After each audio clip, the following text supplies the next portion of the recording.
All right. Hey, good morning. Welcome to the Rise and Grind Morning Show. It is Wednesday, February 26th.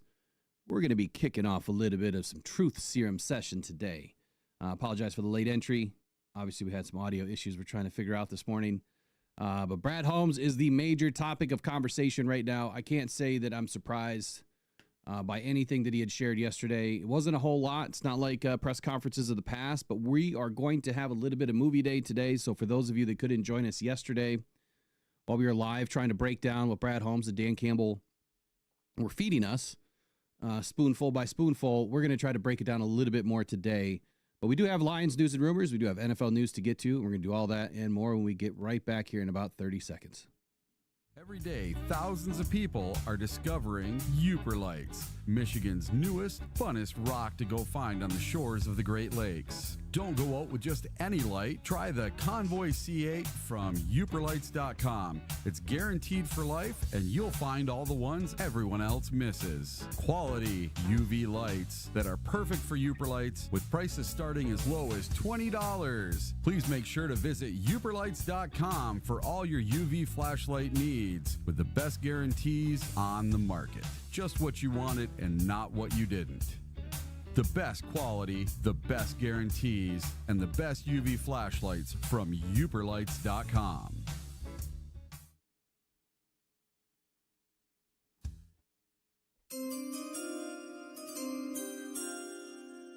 Eric, it's almost that time, and I'm excited about it. Tomorrow starts the first day of defensive linemen getting into it at the Combine.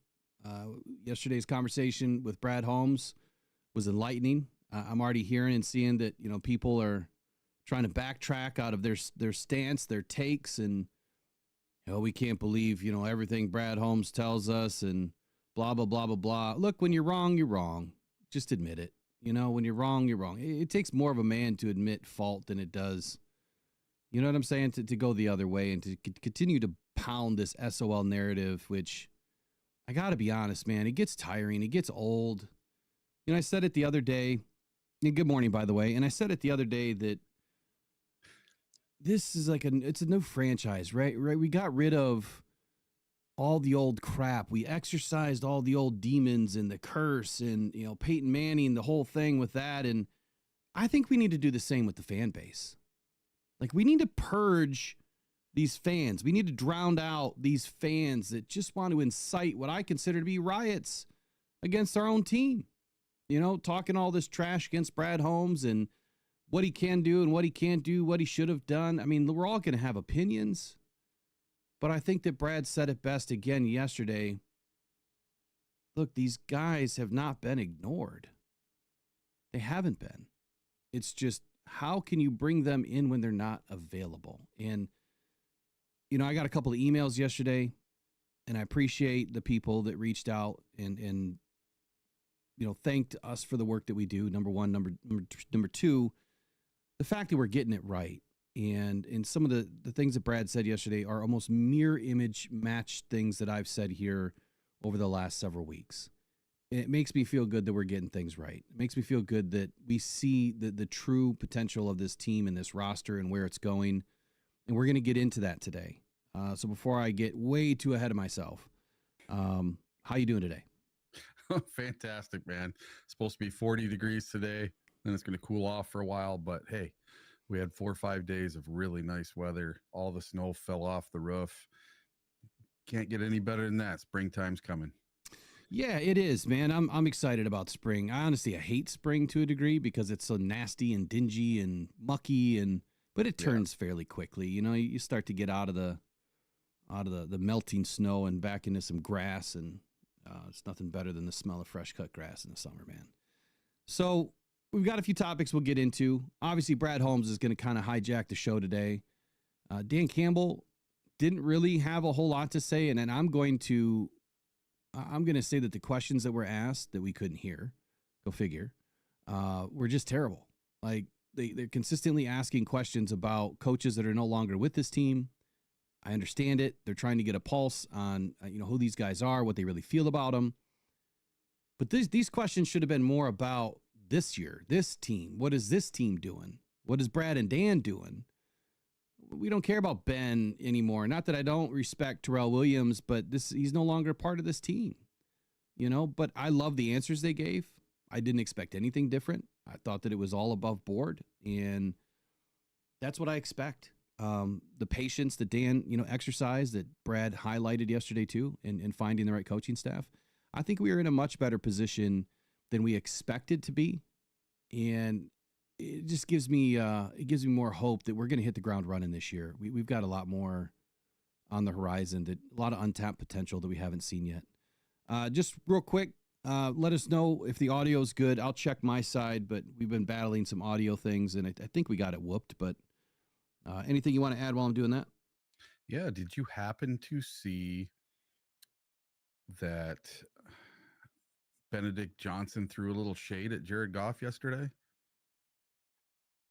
There was about a 2-minute. I don't know if he threw. I don't know if he was throwing shade where he was talking about having Caleb being mobile. Yeah, I listened to it again, man. He's like, I've never had this before, and blah blah blah. And I'm just like, you bastard. And then you got to look at his face. Have you noticed he looks like he's aged about 10 years in 2 months? I guess I haven't noticed that, but I don't know if he isn't sleeping. Oh, I'm sure he's not. He's not eating right, whatever's going on, but his eyes are all sunk in. He's got great big bags under his eye. I never saw him look. He always looks really young to me and looks like a kid, and not now. I don't know, maybe he's on a diet or something. He looks very Skeletor-ish. I'll run away from that one because I could go down a rabbit hole. But yeah, so look, I don't think he was necessarily throwing shade at Goff as to more so. I think he was just pointing out that his system, whatever that is going to be in Chicago, hasn't been utilized with a dual threat mobile type quarterback. I hate calling guys dual threat because a lot of these guys are wanting to be pocket passers. That's what they are. They just have, good mobility. But here's what I'll say. Be excited all you want. Wasn't he sacked 68 times last year? How are those legs working for you? Really mobile, bud. Yep, you were able to extend the play a whole lot, weren't you? It ain't going to matter. If you don't fix the offensive line, Caleb Williams isn't going to be able to do anything. And even if they do fix the offensive line, he has to make good decisions. And then I saw the other side of that, right? Even some Lions fans, other people that do media for a living come out and say, knocking Jared, saying that he needs a perfect pocket and good weapons. And I mean, that's the biggest SOL take I've ever heard. So I guess Tom Brady needed a perfect pocket and all these perfect weapons to win 7 Super Bowls. You're damn right he did.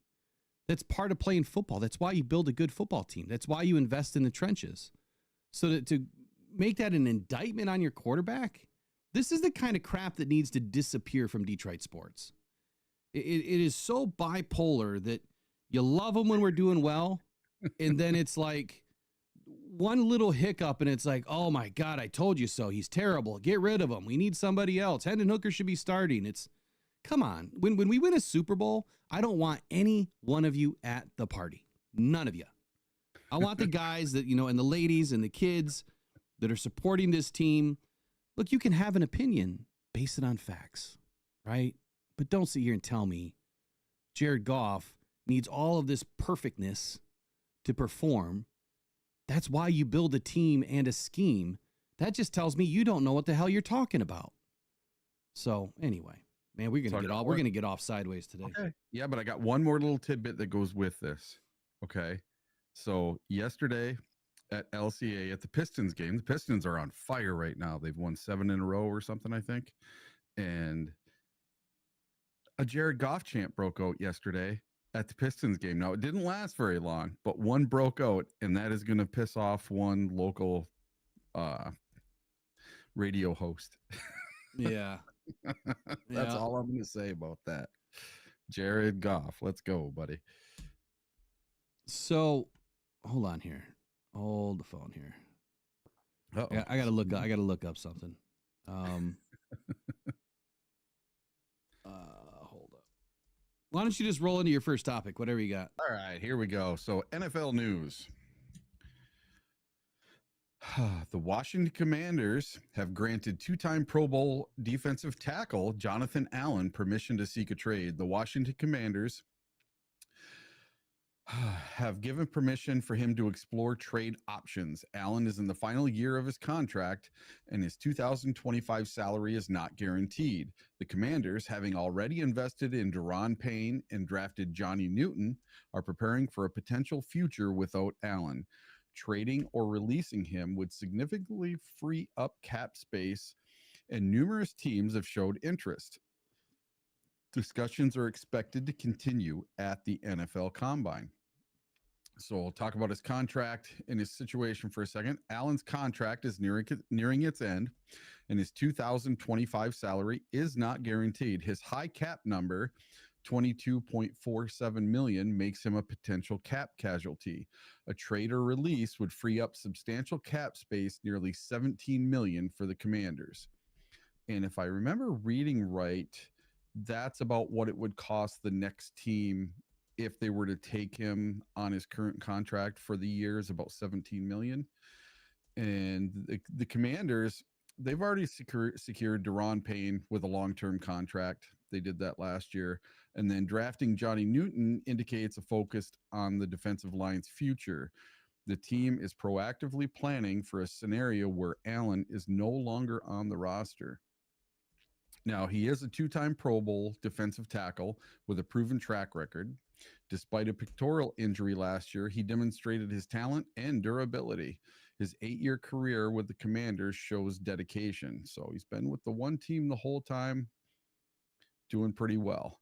Multiple teams have expressed interest in acquiring Allen. The NFL Scouting Combine is expected to be a key venue for trade discussions. So, every year at the Combine, that's where a lot of the deals go down.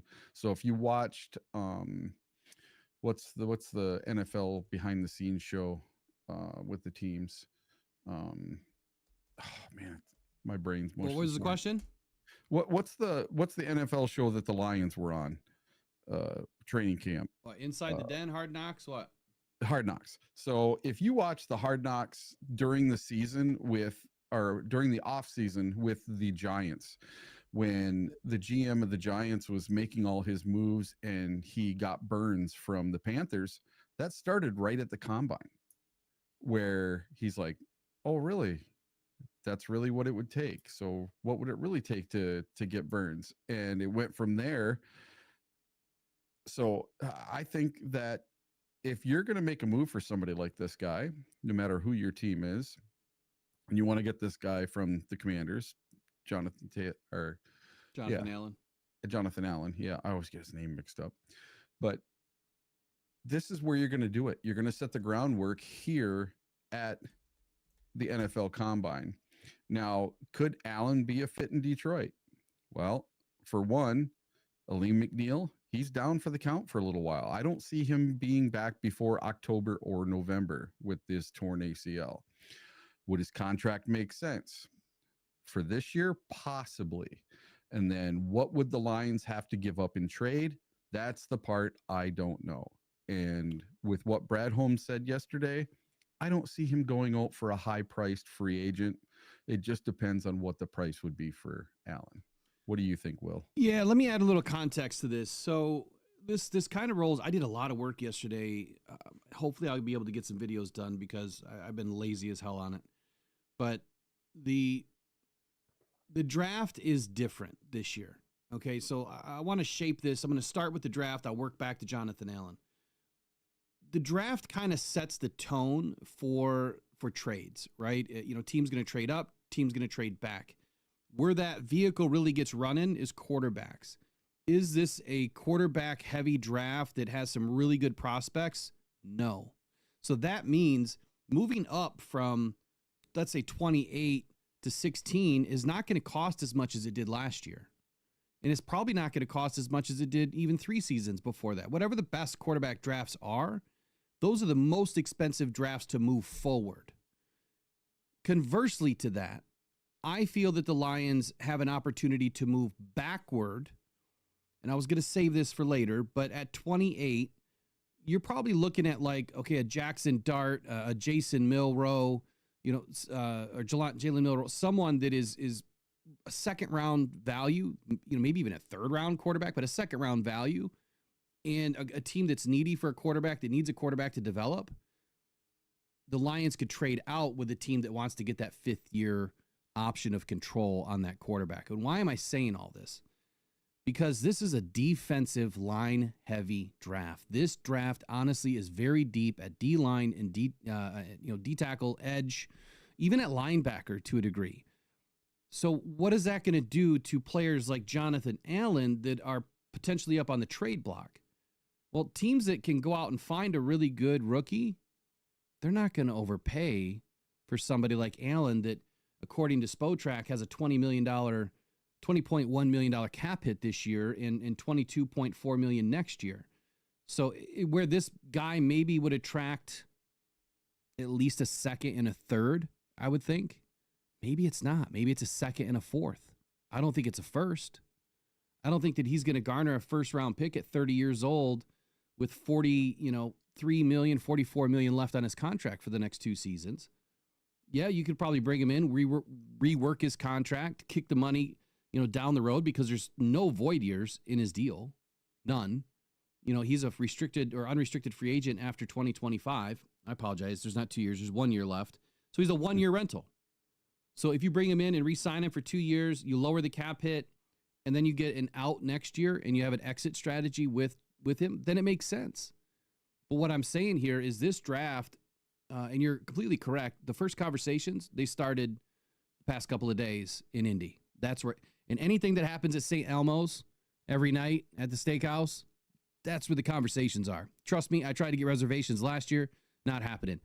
I've gotten reservations 5 years out. So I'm just trying to run into Rich Eisen. That's it. I'm just trying to run into that dude at St. Elmo's. I'm not going to stalk the guy. Well, and at St. Elmo's, there's all these like back rooms. There's all these different rooms. So you're never going to be in a room with all the NFL people. Correct. But what I'm saying here is, for a guy like this that is pretty darn good defensive tackle, right? It's not going to cost as much as seasons past because the draft is heavy. Why would a team overinvest in an older player, and cap-wise too, when you could probably go out and grab 2 tackles, and you might be able to get the same kind of production out of them this season? Even as rotational tackles, you might still be able to get the same type of production. No, I don't believe that he's going to be a fit, or not a fit. I don't think he's going to be on the radar for Brad, only because of the amount of money that's invested. Now, you heard, we'll talk about Brad in a moment, but you heard him yesterday. And you've heard me talk about tiers, right? I've spoken about tiers of free agents. You've got the first tier, which is probably the 20 and up, 20, 22 million and up. That's your top tier: edge rushers, D tackles, receivers, cornerbacks. And then you've got like your second tier. That's probably like in the 12 to 19 range. Your Zadarius Smith,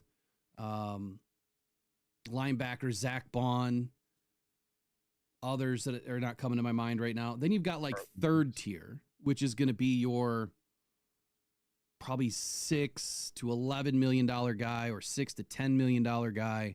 And then you got your fourth tier, which is guys that have played in the league.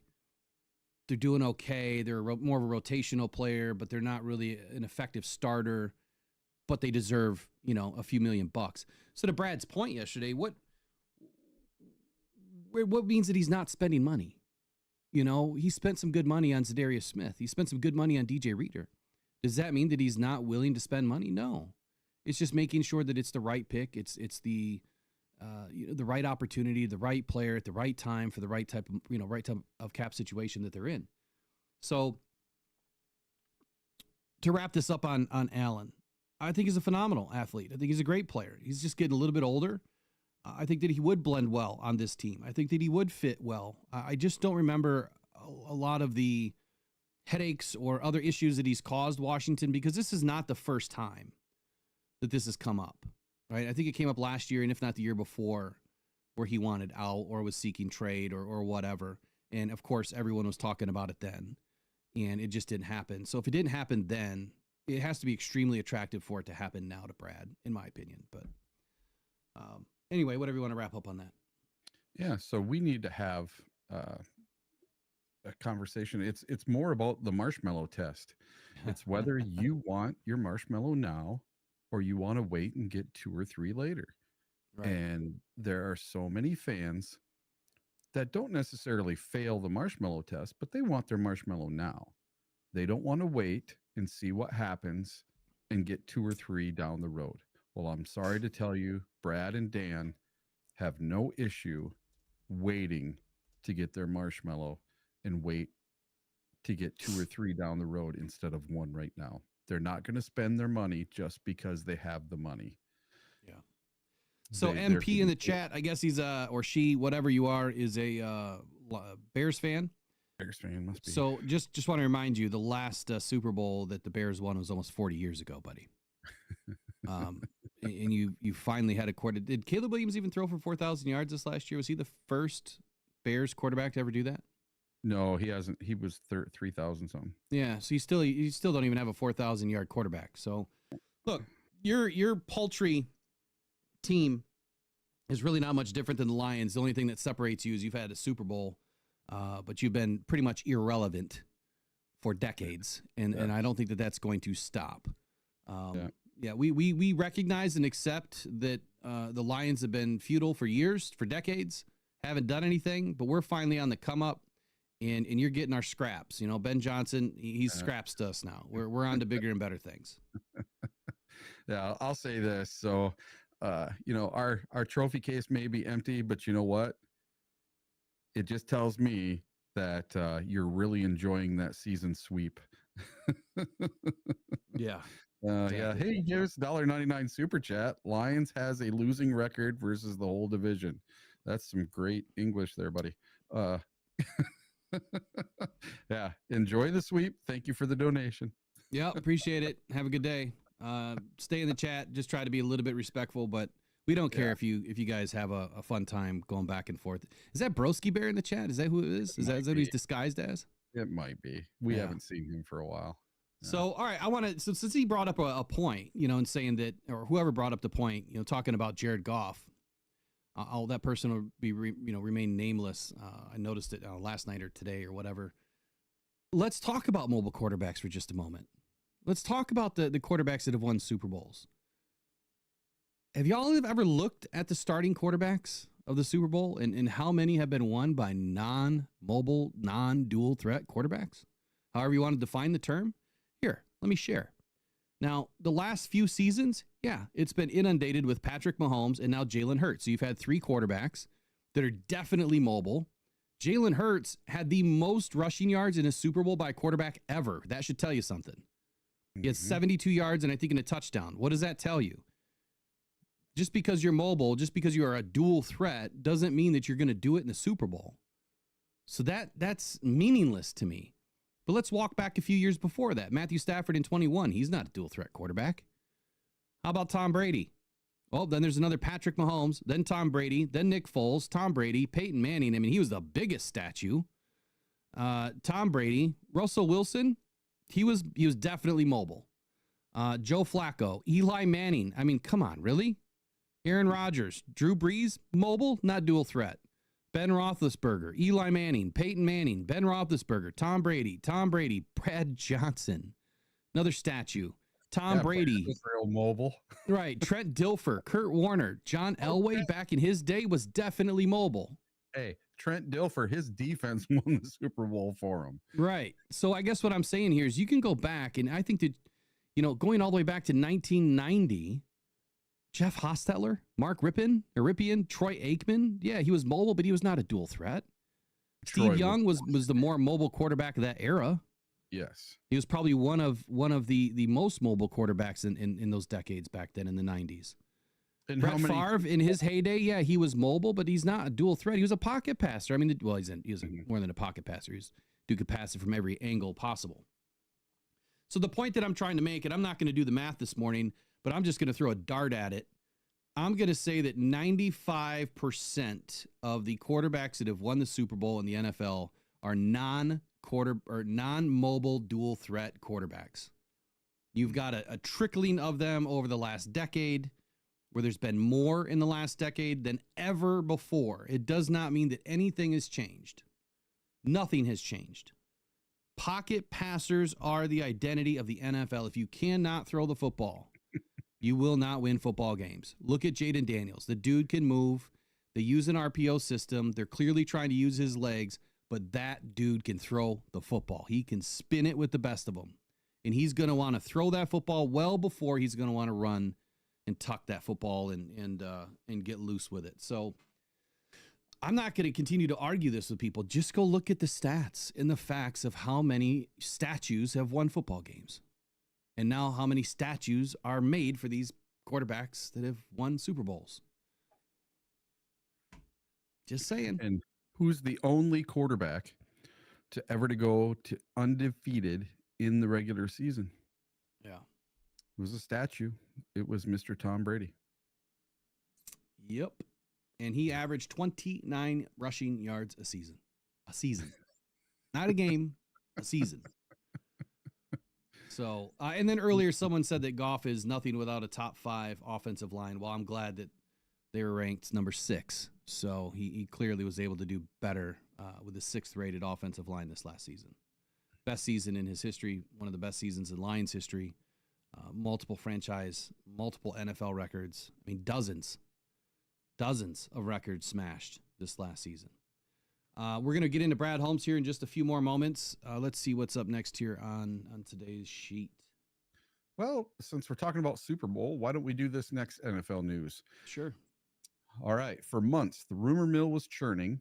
Would legendary tight end Travis Kelce hang up his cleats after a Super Bowl loss? Kelce said he'd take some time to think it over, but now we've got official words straight from the Chiefs GM, Brett Veach.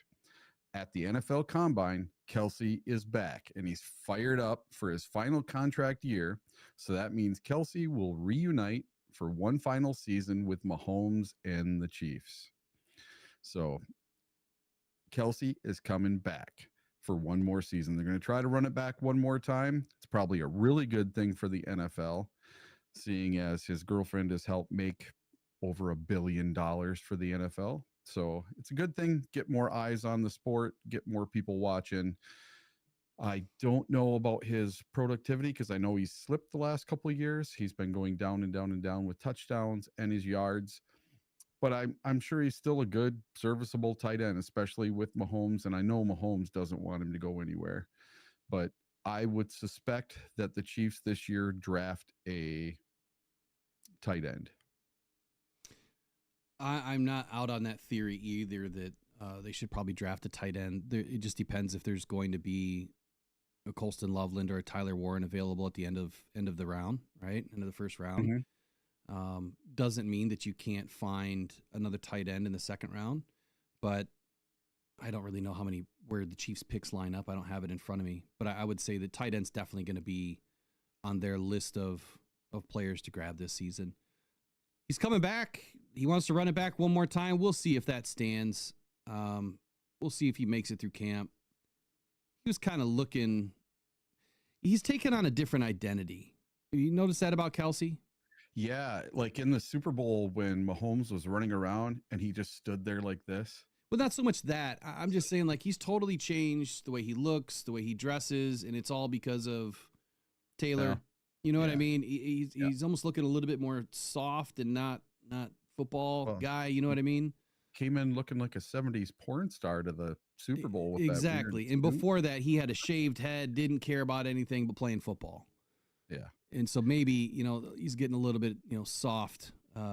We'll see. I'm not saying he's soft, but he could be getting soft. I really do think his plan was to hit that third Super Bowl in a row and go off into the sunset as, one of the best tight ends ever. That was his plan, and it just didn't work. Well, this year, I think that if he's willing to accept that backseat role, work out his contract so that it's effective for the Kansas City Chiefs, it does make perfect sense to keep him on the squad, and obviously bringing in a tight end that he can help develop and teach and coach. I mean, I don't know if that's part of his repertoire, but if that's something that he's willing to do, I think it's a good benefit, not only for the Chiefs, but himself to take a backseat role, be useful where he needs to be useful, try to go win that last Super Bowl and ride off, but it ain't happening. Last couple of seasons, I said 2024 was the year for the Lions, and it really was. The injuries got to us, and Brad Holmes also mentioned that too. So for all, again, the SOL fans that think that Brad didn't do enough, he did everything and more than any other GM could possibly have pulled off. Dan did everything and more than any coach I've ever seen in the history of the NFL have to deal with as far as roster attrition during the season, not the offseason, during the season. And we were there. Like, we had it. Just a few more guys staying healthy. And we're in the Super Bowl, probably winning it. Getting past the Eagles, you know, when I saw them beat Washington, it was like, okay, I see what they're doing. I thought it was going to be a more challenging game in the NFC Championship, but I still think that we had enough to go toe-to-toe with that defense, man. That defense finally showed up for them. And it's all because of the way that they're drafting, which is so important, and that's why this week is so important for these GMs to help identify some of these players. Quick transition here. So we have the most epic Detroit Lions away game trips scheduled, and they are now available on Buy Me a Coffee. At least the Packers game is. The other two will be up today, and deposits are going to be due by May 1st. What is it going to get you? It's going to get you a ton. Let me drop it in the chat here. But these are going to be some infamous trips every single season. We plan on doing it every single season. If we add more than 50 people, we can always add a second bus. It's not a problem. But get in. Be part of this. Let's travel to all of the different stadiums around the country. I definitely want to hit the NFC North every year. And then I want to add at least, a couple of stadiums on, depending on where they are, so that we can show up and be part of the solution for our Detroit Lions and continue to show up like we have been and traveling as good as of a team that we are, and fans that we are at traveling. That's what this is all about. So it's the ultimate away game experience. And when I say ultimate, it is just that. I mean, it is truly a relaxing, enjoyable, fun, energetic way to go watch a football game. You don't have to worry about driving. You don't have to worry about where you're staying. You don't have to worry about what you're eating on, to and from or while you're at the tailgate. All you have to do is jump on the bus, relax, have some fun, meet some new people, and enjoy the experience. So the Ultimate Fan Possible 2025 Detroit Lions Bus Tour experience. We'll be going to all of the NFC North games at a minimum this year. And here's a little breakdown of your itinerary and what your deposit covers. Your deposit will secure your full price game ticket, charter deposit, and the hotel deposit for the room block. We obviously need to secure at least 35 to 50 rooms. Seating is first come, first serve on the bus. And what that means is when you're there, getting ready to depart in the morning, if you're in line first, you get to pick your seat. There won't be assigned seating. Same thing with hotel rooms. You'll be able to choose if you want to stay in a king room or a double queen room, or if you're traveling with multiple friends, if you want to save a little bit extra money and all crash in a room, that's okay too. We just got to plan it all in May when the deposits go out to the hotel room block. So you do get a shared room discount of $75 per ticket if you decide to do that. Tour price includes luxury charter travel to and from Grand Rapids, Michigan to whatever location we're going to. We will travel no less than 36 hours in advance. We will stay the night before at most places. Trips like Chicago more than likely won't stay overnight because we are able to get there and back and stay within the restrictions for these drivers. But places like Green Bay and Minnesota, we're going to have to stay at least one night. We like to stay the night before. That way we can go to the meet and greet with all the other Lions fans and enjoy that as well.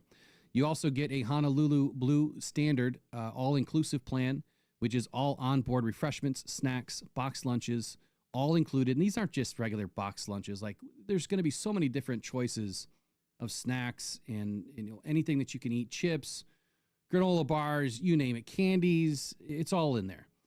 Wraps or breaded sandwiches, whatever you're looking for, you'll have an opportunity to select what you want before you leave.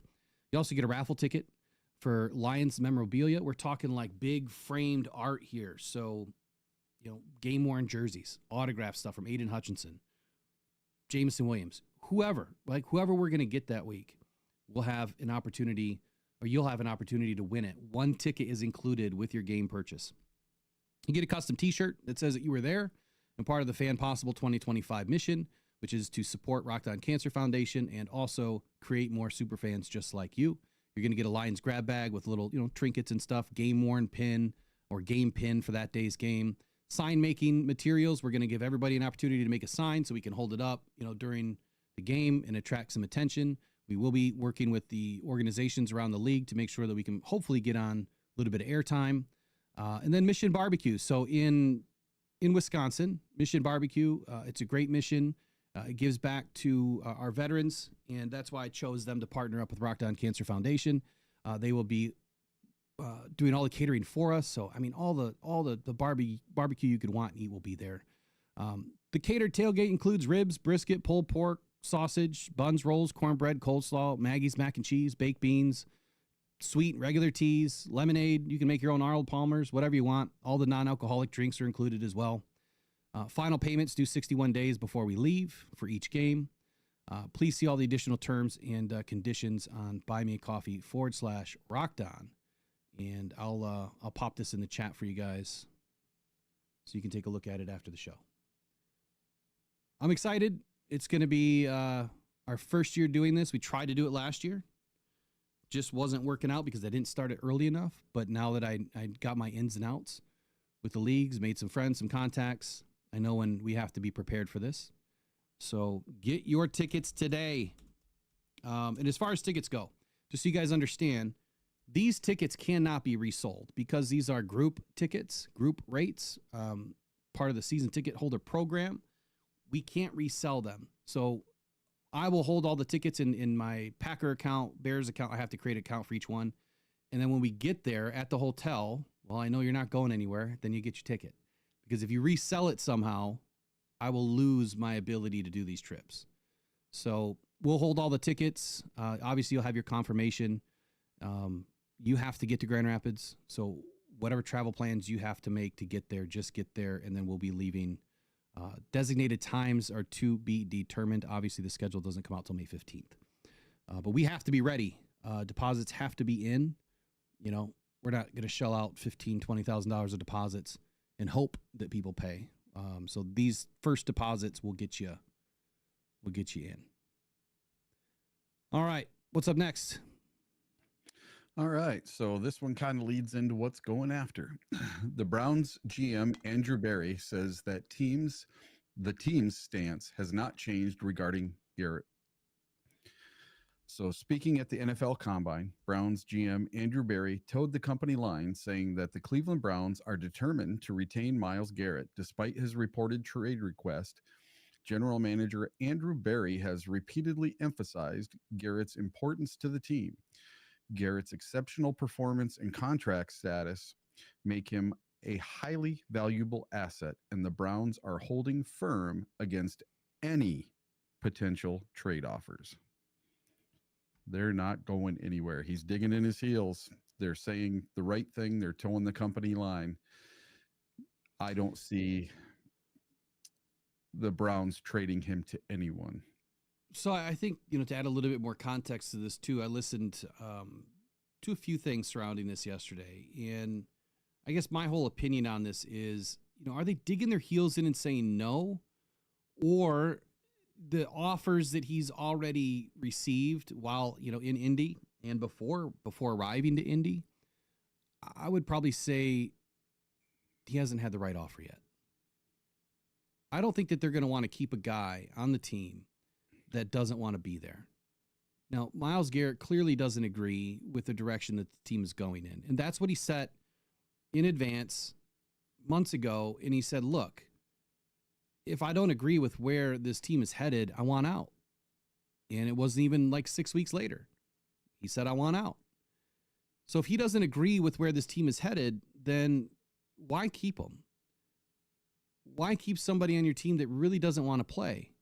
I could say so many different things to that affecting the team. And or the locker room saying, well, you didn't really want to be here anyway, and the divide that could cause. I do believe that Myles Garrett will probably get traded. My question is, or I guess the theory is, Barry hasn't had the right offer. They already turned down 2 first-round picks last year. if he thinks that he's going to get that again this year, he's sorely mistaken with how deep this draft is. So he might have screwed himself. Or there may be a team that is willing to pay. But here's the other thing about Myles Garrett that he said just a couple of weeks ago. He doesn't care about the money. So for all the people saying, that he wants to be the highest paid defensive end and, is willing to rework his contract or whatever that case may be, he said he doesn't care about the money. He was asked very pointedly if the next team could make you the highest paid non-quarterback in the league, is that what you're looking for? And he said, no, I don't care about the money. He said, I want to win a Super Bowl. So, that does give you some hope that, okay, maybe Brad Holmes could get something figured out. Maybe Myles Garrett could become a Detroit Lion if that's the case. But you have to remember that we're going to have to give up multiple assets in the first round, second, third round. And I just don't see where that fits into the Brad Holmes method and the process, especially in a draft this year that is so deep. Man, I think you'd be cutting off your nose despite your face and pass on some of these talented defensive tackles and defensive ends, even into the second round. So I think that this is a year that, it's going to be another hard pass on these high-priced free agents. And we're going to get into that here in just about 8 minutes. We're going to switch over to movie day and talk about Brad Holmes.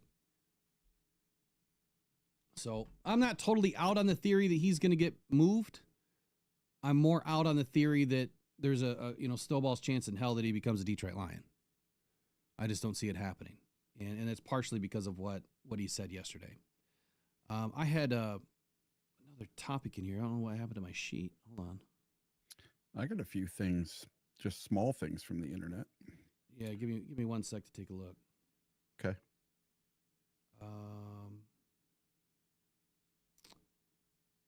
Are you on Lions or are you on NFL still? No, NFL. So Yeah, I have a little tidbit. I have a little tidbit here. So Colorado's Travis Hunter is attending the combine as both a wide receiver and a defensive back. Mm-hmm. So he has received a combine invite for both, and he's earned the opportunity to do both here. And I'm sure fans would like to see it too. The first ever player to do this, Travis Hunter. So he's going to work out as a wide receiver and as a corner at the combine this week. I think it's awesome. I forgot to add a few things about our trip. So just so you guys know, the way that these trips are outlined, like the tailgate, the bus, and that's going to be like our home station when we're at the stadiums. So wherever we are allowed to park, we'll have a 16 by 20 tent. We'll also have a 13 by 13 tent that will be the podcast, as long as merch and all the other things that people can buy. Our goal is to attract other Lions fans to come over and hang out. Maybe Stefanski and others. I know they don't really do a whole lot for the Packers game, but we will, and bring everybody else in. I think that would be awesome. But having this big giant tent, you'll have seating. You can bring your camping chairs, but I'm more than likely we're going to have, big 8-foot tables, all of the correct seating, heaters. It's going to be truly luxury. If it's cold and rainy, you're going to be warm.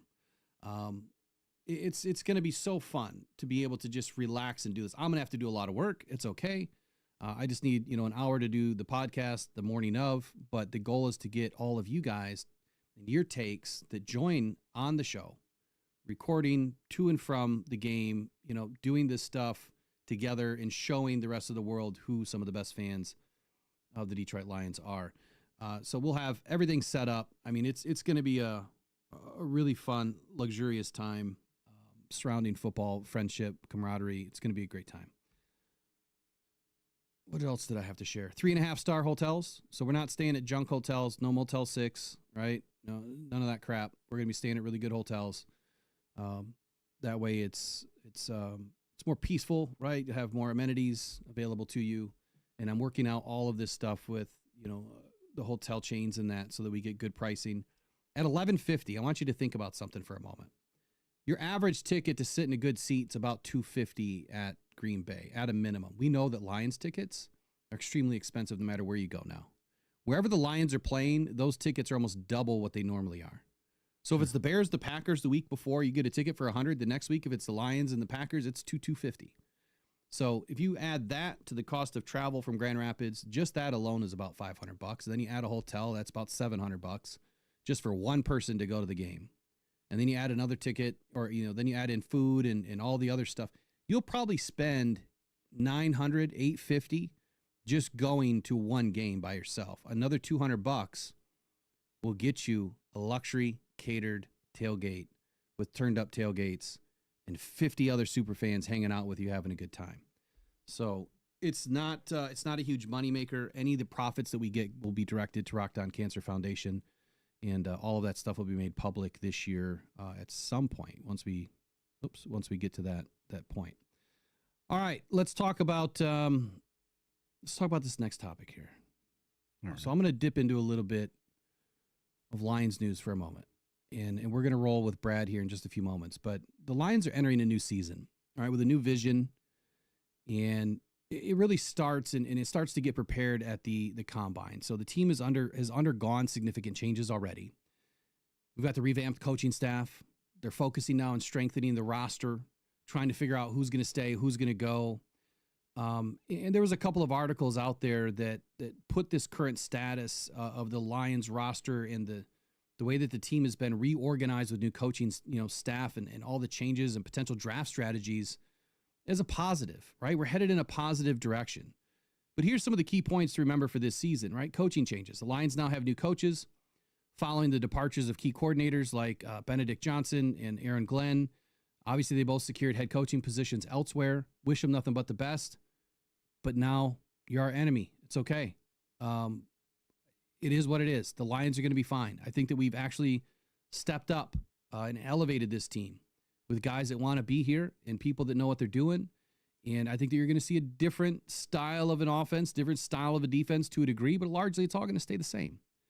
Brad Holmes' insights, for this season, obviously discussing the upcoming draft strategy and free agency strategies, emphasizing the importance of roster depth and addressing the key positions that he wants to keep, is the biggest reason why you're not going to see a bunch of big money spent on outside free agents. Again, we'll highlight what he said in yesterday's press conference because it spoke to exactly that. Draft strategy. Look, the Lions are expected to do nothing more than address the trenches again. This is where roster roulette comes home. This is the full circle moment. We are now in our 5th draft under this regime. It's been a quick 5 seasons, I got to say. I blinked and we're here. Defensive tackle. Edge rusher. There's no reason why those two positions shouldn't be addressed. Offensive lineman, another position that I'm expecting to be addressed. But having immediate contributors to this season is what Brad is probably looking at. If we get 3 really solid draft picks out of this draft, I can't imagine anything more than that. And if we do, that's great. That's just icing on the cake. But 3 productive starters this year is about all you can really expect out of any draft. But most teams, they might get 1 or 2. Brad has always found a way to put 3 or 4 on the field, or even 5 or 6 in the first couple of drafts. Now we have to find an area for these guys to fit.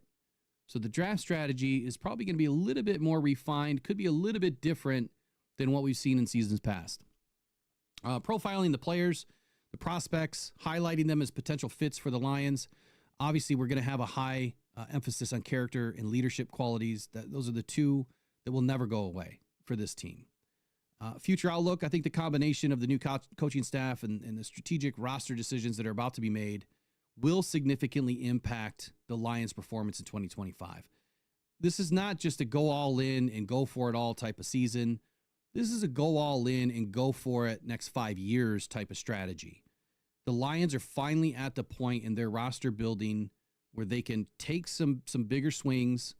Hopefully you don't have any misses. But this is an opportunity now for the Lions to do some things that they haven't done in the past, which it may not be best player available. It could be a need pick, but it might be the best player available that also fits a need. And if you can nail that in a draft, man, you are winning because it doesn't really line up that way typically. As far as the coaching changes go, though, the Lions obviously have undergone a major transformation. With our coordinators being gone, we brought in guys like John Morton. Dan Campbell obviously is appointed John Morton for reasons that we're already beginning to realize.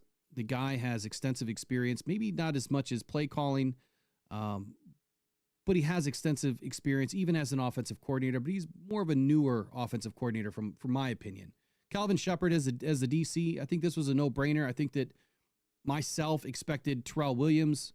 We knew that Calvin Shepard was next in line, but I thought that with Terrell Williams sticking around, he probably would have had the best opportunity. But Dan Campbell, I think, stuck to his promises, and Calvin Shepard was next in line, and he was going to get that job.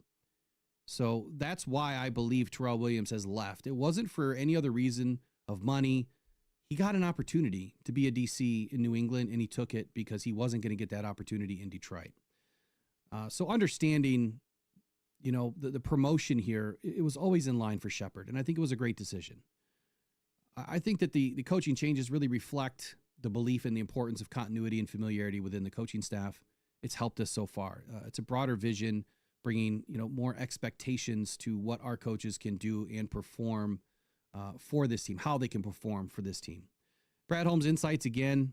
Look, he has provided his perspectives in many seasons of the draft class and free agency, and historically, how is he going to do things? How does he emphasize the importance of acquiring immediate impact players versus depth players, or adopting a long-term stash and draft strategy, meaning you're going to bring in a few projects, you're drafting, you're stashing them. 2 or 3 years down the line, those players become great rotational pieces and or starters. Now, last year's draft yielded immediate starters again, and their anticipation regarding whether this trend will continue, well, we're going to find out soon. I think that it will continue. I think that we will get a couple of starters. We need a couple of starters. Holmes is expected to address the implications of the salary cap. The salary cap's rising. Does give him a little bit more breathing room, or does it? You guys have heard me say it multiple times.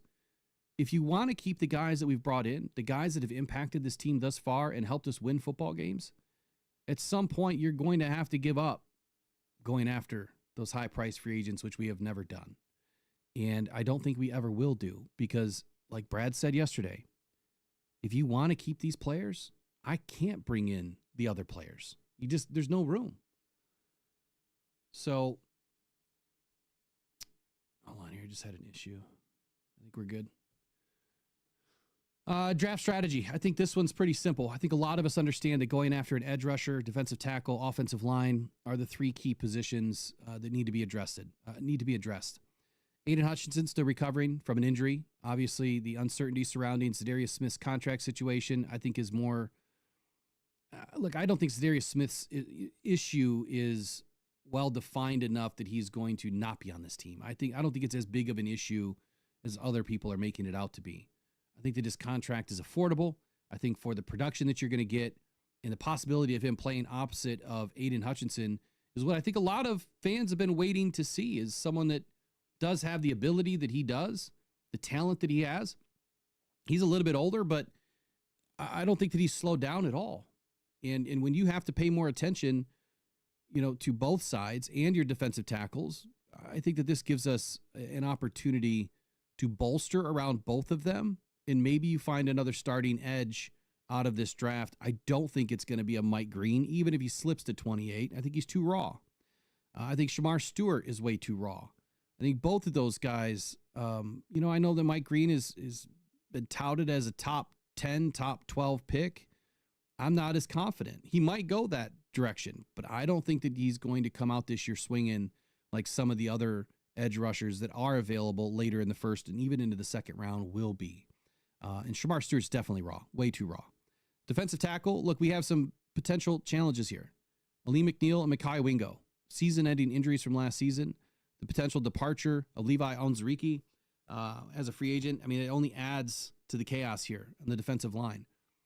If it were me, that is the most important position right now. You keep Aiden, you keep Zadarius Smith, you have Josh Paschal. You have to address defensive tackle first. My goodness, if Graham or Grant or a couple of the other names, Nolan, who might be the most polished defensive tackle, if those guys slip in this draft somehow, or if Brad Holmes leaps forward to grab one of them, that'll be the play of the last 3 or 4 drafts that is going to make the most difference on this team. We have to secure another defensive tackle that can play beyond, DJ Reader's contract. Aiden's going to have to get healthy, but I think that there's more edge rushers available in the second round. Offensive line, we had our struggles last year at times, but I think the age of this unit is starting to set in at some of the areas. Frank Ragnow, left tackle, Taylor Decker, Kevin Zeitler being a free agent. Those are three positions or three players that we have to address. Frank Ragnow is probably going to play, no doubt in my mind. He's still going to play at a high level. He has been playing at a high level every single season. Taylor Decker, unfortunately, he's been slipping the last couple of seasons. I do believe finding a left tackle of the future makes a lot of sense here. But I think backfilling where Kevin Zeitler was and probably not going to come back based on the cap number is probably the move. So I'm expecting a guard or a tackle to guard probably in the second round. Not the first, unless somebody like Gray Zabel slips. If Gray Zabel slips, I would not be surprised if the Lions take a tackle guard in the first round here. So other than these notables, right? I think that, again, to add some more context to this, the Lions' strategic decisions in the upcoming draft and free agency will be critical in shaping this team's trajectory. Look, we can't buy in on all the rhetoric and all the Brad Holmes blaming on the one pass rusher away, one player away mentality. I think Brad Holmes finally casted all of that away yesterday. He addressed it spot on, straight up, with the dude asking the question, why would we ever just be one player away? Why would we ever be one edge rusher away? Why not two? Why not three? And we're going to listen to it in a moment. But I think that finally should have told everybody, this team is never just one player away. We're multiple players away every year. But even if we would have traded, and I said this weeks ago, even if we would have brought in Myles Garrett or Max Crosby or anybody else, they have to stay healthy. You have the attrition that we have, and that's the last man standing. We're in the same situation that we just ended with in 2024. If you have all the same roster attrition and he's the last man standing, you are still not going to win any football games in the postseason. It's that simple. One person can't do it. It's never been done. It's a team, and it's a team that needs depth. And I think last year should have proven to everybody how critical and important the depth of your team is. The stronger your depth is behind your starters, the deeper you can go into the water. Do you think what Dan Campbell said in his first introductory press conferences, in his first season as a head coach, do you think that was just for looks and giggles? And no, he meant that we were going to be the deepest team in the NFL because of what happened in 2024. He was expecting that it was probably going to happen at some time. Just listen to these guys. Look, I'm not an NFL GM. I'm not an NFL coach. But what I do is I listen a hell of a lot more than I talk. That's a lie, because I talk a lot every morning. But I listen. I pay attention. And then I see the work of these guys and what they're doing and how it's transitioned to the field, how it's transitioned to the win column. And there's a reason why it's working. So stop listening to the SOL crap. I don't understand it. I'm not going to blame Brad for missing, supposedly one edge rusher. That was never the focus. It was never the key to winning anything this last season. Because, again, keeping all things equal, still would have been in the same position had we lost everybody and only had Myles Garrett left on the defensive end. So that's the update heading into the draft. What do you think, Eric? That's spot on, man. Brad Holmes he's going to stick to his plan because he wants to build something for the next 5, 10, 15 years. He doesn't want to build for this year. He doesn't want to just get his championship and walk off into the sunset. He's not ready for that yet. And I don't think they're willing to go all in for one player just quite yet. And I don't know if it'll ever happen. I think that's, like I was saying earlier, that's part of the marshmallow test. Do you want to take your marshmallow right now? You get it right now. It's really good right now. But if you wait just a little bit longer and you do things the right way, you get 3 marshmallows down the road. I'd rather have the 3 marshmallows. I'd rather win 3 Super Bowls than 1. And I think the Lions' time is coming. This is our time that we are going to be the late 90s and the 2000s Packers, where we always have a good team. And why is that? Because we're always drafting. Do you remember how many times that the Packers went through the offseason and they didn't take a single free agent? None. And their fans just lost their minds because they weren't bringing in any free agents whatsoever, or very minimal in the free agency market. They never went after the big names. They built it through the draft. And if that worked for them, I think that same mentality is working for us now. We're building through the draft. We're not doing it all through free agency. Now, you have to have a little bit of free agency to sprinkle in there, but it's nice to see that Brad is trying to build this the right way and build it for longevity, not just for a one quick little splash that may or may not work. Well, I mean, let's be real here. How many times have the Lions, we've spoken about this so many times, Eric. How many times have the Lions had this mentality of spending rich in free agency?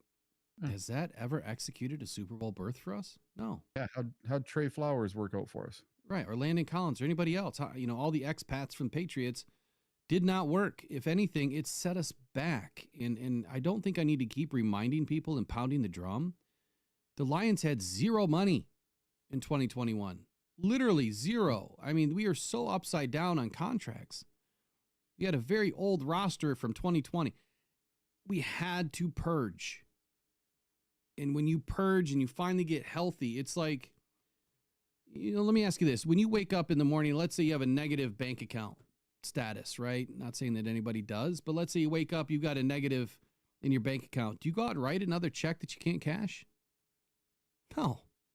I mean, you could. That'd just be stupid. But do you write another check? You can't do it.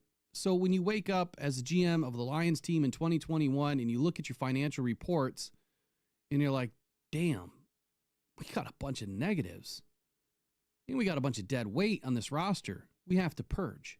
This has to be our way. It has to be our team. It has to be our identity, our culture, our checkbook. Well, guess what? Now the Lions, for, 4 seasons in a row, have had top 10 money every free agency. Top 10. There's no surprise at how they're able to get these things done.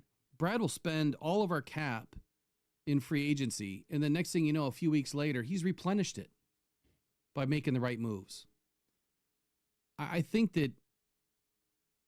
that's a good statement. Michael Lukey says, life is more stressful when you know that you have a massive credit card bill is coming at the end of the month. Exactly. And J-Rod, it's on Buy Me a Coffee, buddy. I'll post a link for you. The hat's available. The hat that I'm wearing is also available. The Hip Hop Lions hat. I've had quite a few of them go out already. Here's the link for the hat.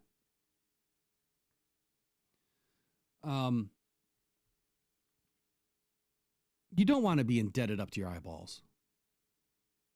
What happens like this last season that you have all these injuries?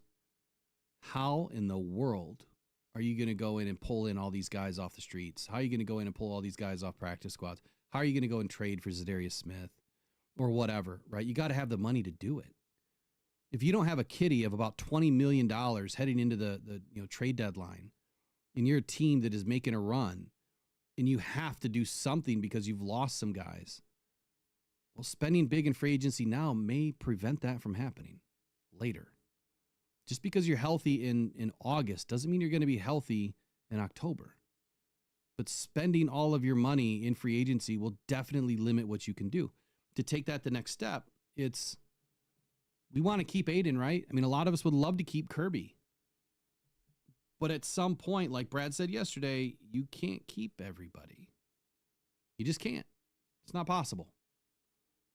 So, all right, let's get into it. I want to walk through Brad Holmes together. We got a good group in this morning. So we're just going to start from the beginning. We'll stop and start as we go. And let's have a conversation. I didn't get a chance to do this with Eric yesterday, so I'm interested to hear what he also has to say.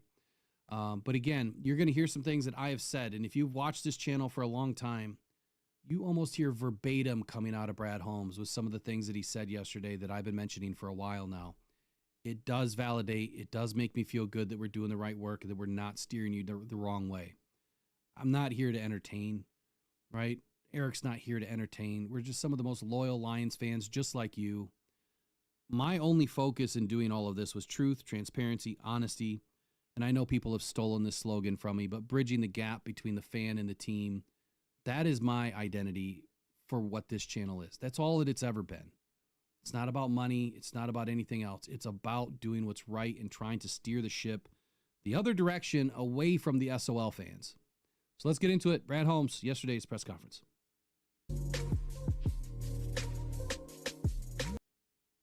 Good to be back at the Combine, back in Indy.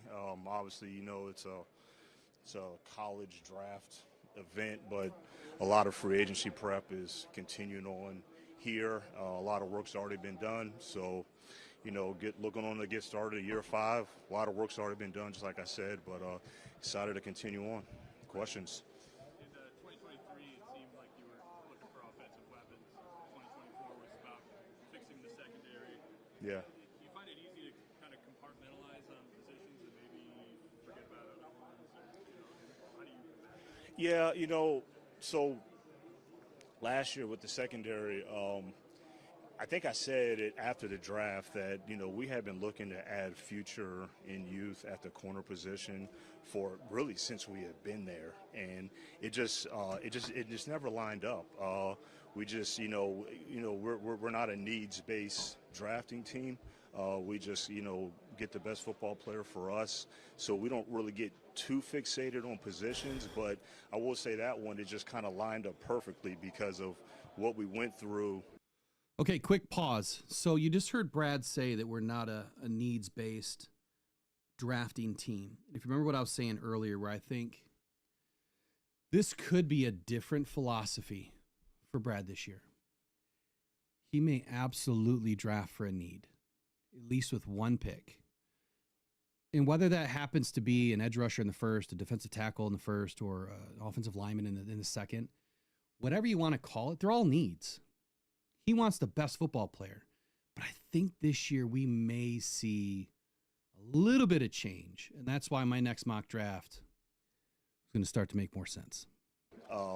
During that previous season where we got so low on secondary depth that it just happened to line up that, okay, these are players that we really, really like, just football players we really like, and just happen to be, we happen to be able to double up at the corner position. So it just lined up that way. But we never really get too fixated on just like it's a certain position. I think I made it pretty clear that, the trenches are always going to be a priority for us. I just think that's where the game is won. Dan and I are aligned on that, and you just can never really have enough of those guys.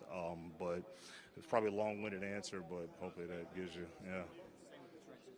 How aggressive do you expect to be in the high-end market there, either trade or free agency? Part two of that is all the future commitments that you have set like that, the guys that you've already signed, and then maybe how does that impact any sort of decision that comes? Yeah, no, it's a good question because there are a lot of decisions that we have to make because we're at the juncture with our roster right now that we have identified a lot of young core pieces that we want to keep around, and unfortunately that's the tough part is that you got to make decisions on other players, contractually that you might not be able to keep that you want to keep.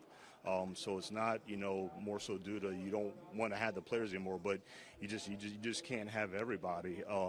I really kind of looked at it just at the start of this year that, okay, yeah, we had the first round pick in 21 that we already, basically rewarded already. But, 22 we had 2 1s, in 23 we had 2 1s. Well, in 23 we had 2 2s that year too that we had graded as first-round picks. So that's like 7 first-round picks in total that all players that, yeah, we like them, but then you start adding on the other non-first-round picks of the St. Browns, that already got rewarded. You got a Kirby Joseph that was a third, you know what I mean? So that stuff starts adding up, and you got to make some tough decisions. We've already started a lot of that work already in terms of the preparation and planning, forecasting, because whatever you do this year is going to impact financially the next year after as well. So it's a lot of work to be done on that front.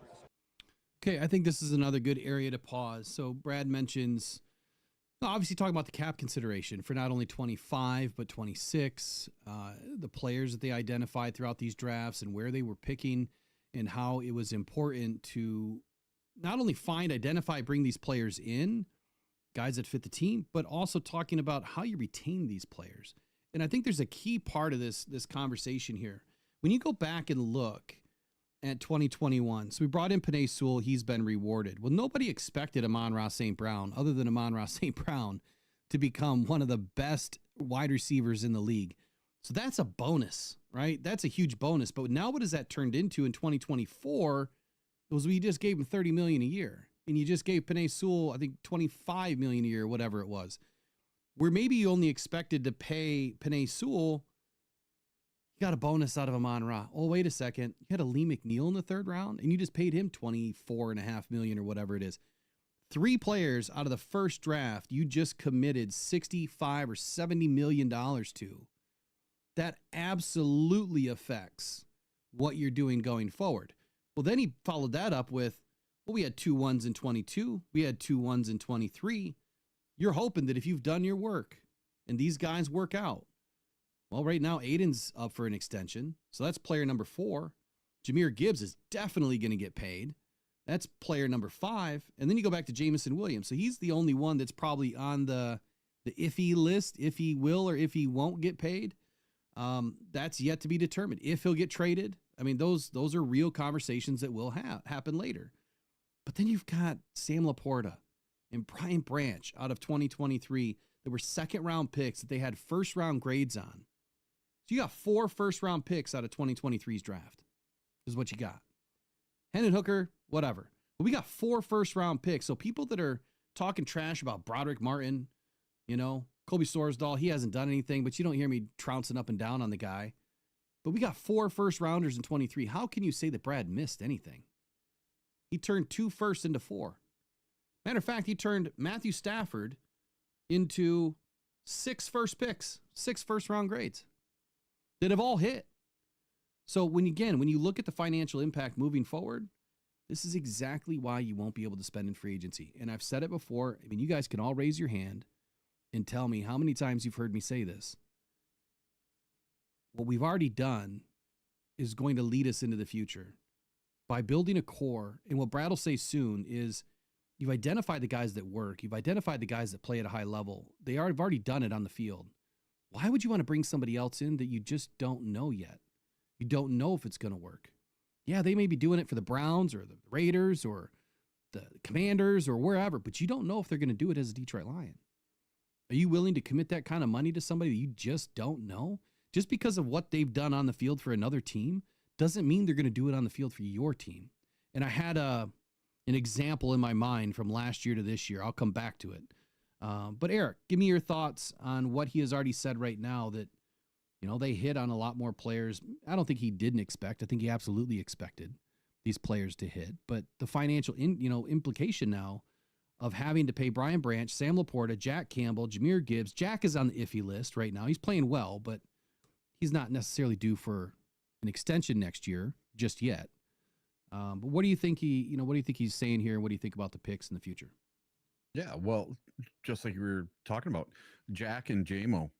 Okay, so Jack and JMO, don't you think it would be better to get on top of their contracts earlier and maybe get them ahead of these other guys? Because maybe right now, with the way they have performed, you can get them cheaper, hoping that they can outperform a new contract, because I think you would have that happen.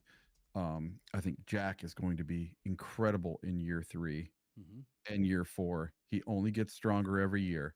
JMO gets better every year. He was just 1,000-yard receiver.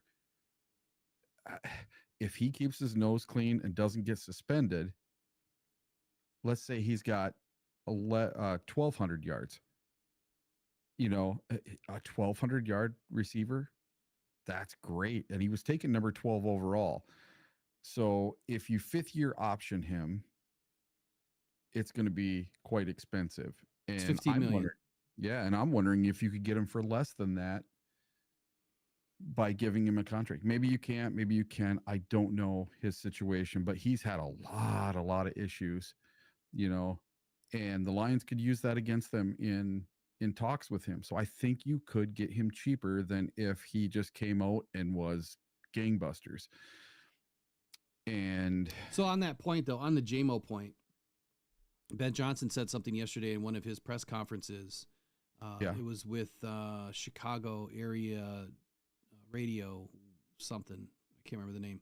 But he said JMO's name where, you know, he was one of those guys that was a constant everyday approach with him. It was every day you're working on the reps. Every day you're working on the player. Every day it's something to maintain that player headed in the right direction.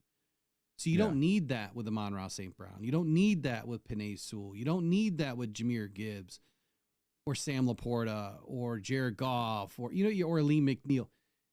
He's just been a little bit more of a work in progress, I guess is the way I would like to put it. Yeah.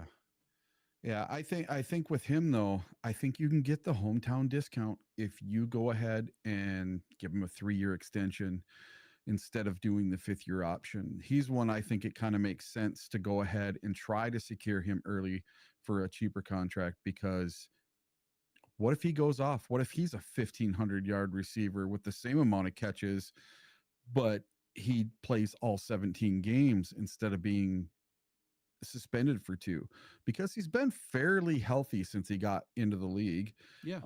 Since he got back from his torn ACL in the college championship game, he's been very reliable as far as health wise. And with him being so skinny and scrawny, you would think he wouldn't be durable, but man, he took some hits over the middle at the end of the season that I just couldn't believe that he even held onto the ball. So I think with JMO, I would try to get him done sooner rather than later, because if he goes off and has a 1,600-yard season this year and makes a Pro Bowl, that's going to make it way more expensive to sign a player like him. Yeah, but I mean, a Pro Bowl is going to add about $4 million to his bottom line, more than likely. But I would say this: the Lions need to bring in a receiver that they can backfill. They need another body receiver, an X style, like JMO. Maybe not all the speed, but I mean, he is a lightning bolt, right? I guess where I was going with this question is, Brad Holmes is talking about filling the pipeline.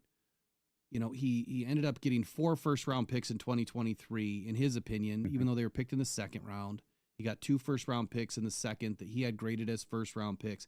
So what this is doing, though, is when you look at where these guys were taken and you think about the future projection of where you're going to have to pay these guys, well, that's not the projection anymore, because these guys have way outperformed what you expected. This is not natural that you take a 3rd-round defensive tackle and a 4th round wide receiver, and then you end up paying them a combined $55 million 3 years later. That's not natural, right? Penei Sewell, you expected that. The next year, Aiden Hutchinson, he's due. They're going to talk about that. Jameson, technically can be due for an extension after year 3, but you have 5 years of control. I don't think that you want to get JMO done right now. You want him to play a first full season, see where he's at, pick up the 5th. That'll fully guarantee this year, and fully guarantee next year, and then you'll have the conversation after the season. I doubt JMO gets done this year. Yeah. But then you got to look at next season, right? 2025 or 2026. Jahmyr and Sam and Branch are all probably going to get an extension, and if Jack plays if he jumps out of the gym this year, you could have 4 more players you have to invest at least $80 million into. Yeah. How are you going to afford to take a $35 million guy? Are you willing to give up Jahmyr, Jack, Sam, or Brian next year in place of taking a free agent this year? Yep. That's the question. And that's what we've been talking about. All right, let's keep rolling here. What's that?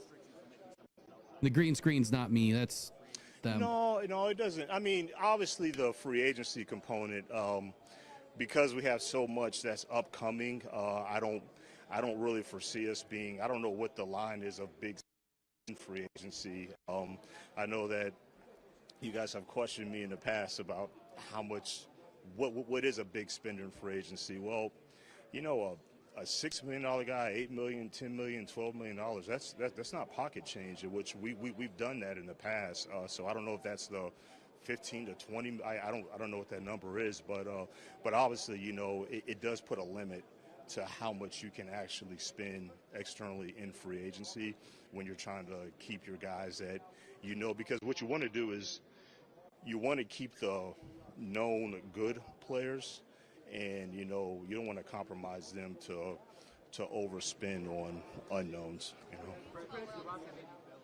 Okay, another good area to stop here. So he just mentioned he has done things in free agency. Now, I can't remember all the numbers off the top of my head about the guys that he brought in, but I remember a few. So Carlton Davis was a 1-year, $15 million deal that they renegotiated to, I think, a 2-year, $10 million cap hit and a $5 million cap hit this year. That's big money. $15 million is not small money. DJ Reader, I think, was a 2-year, $28, $29 million deal that I think he restructured with the Lions. Could be wrong on that. But it essentially was about $15 million-ish a season. That's not small money, right? I mean, people think that money grows on trees. It absolutely doesn't. The cap space is the cap space that every team has to live with. Look at the Browns right now. They're $30 million underwater. Do you want to be the Browns? Or do you want to be the Lions that have top 10 money every single season to spend because they're smart and they're finding the players in the draft? So by saying that Brad Holmes hasn't done anything in free agency it's not just... This is reckless. It's irresponsible. It's wrong. It's not factual. It is just SOL dribbled narrative. That's all it is. At some point, people are going to realize this team is headed more so in the right direction than ever before. I mean, we've been terrible for decades. And now this team is finally at a great point of taking that next leap forward. I just don't understand all the hate for Brad Holmes and what he's done. I don't get it. He is so perfect to a sense in what he's been able to do. I don't know. Maybe because other people are getting things right and other people are getting things wrong. They just can't stand it. I guess when you're at the top, and you're doing the best job in the NFL, like Brad is, people just want to pull you down for whatever reason. And I just don't get it. I think he deserves all the credit in the world for what he's been able to provide for us so far. We'll keep rolling.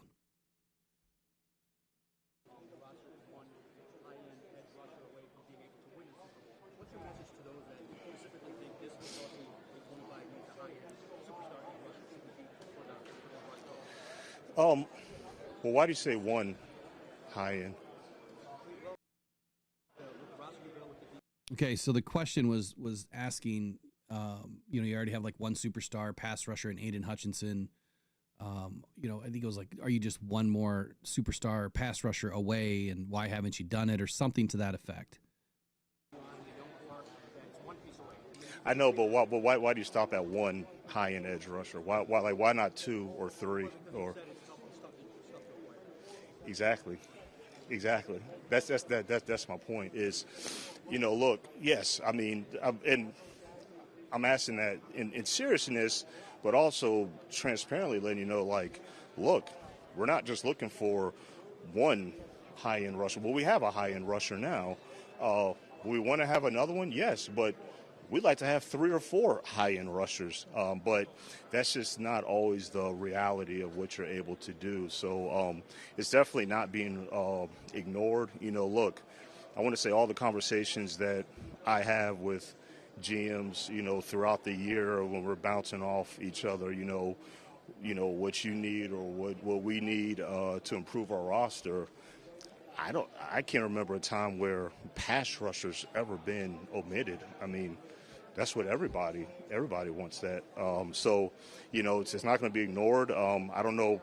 Again, I don't know if that's the one player away. I think I've been pretty clear about that part because that one player on top of everything else that you have, and what you're definitely seeing is that one player is not going to get hurt. That one player is not going to get hurt. So, but say that one player does not get hurt. Well, what if you have the attrition that we suffered this past season, where now does that one player make as much of a difference with all the attrition that you're out? So you got to look at all those different components. But no, pass rush will never be ignored. It never has been. But it's just those guys are hard to acquire.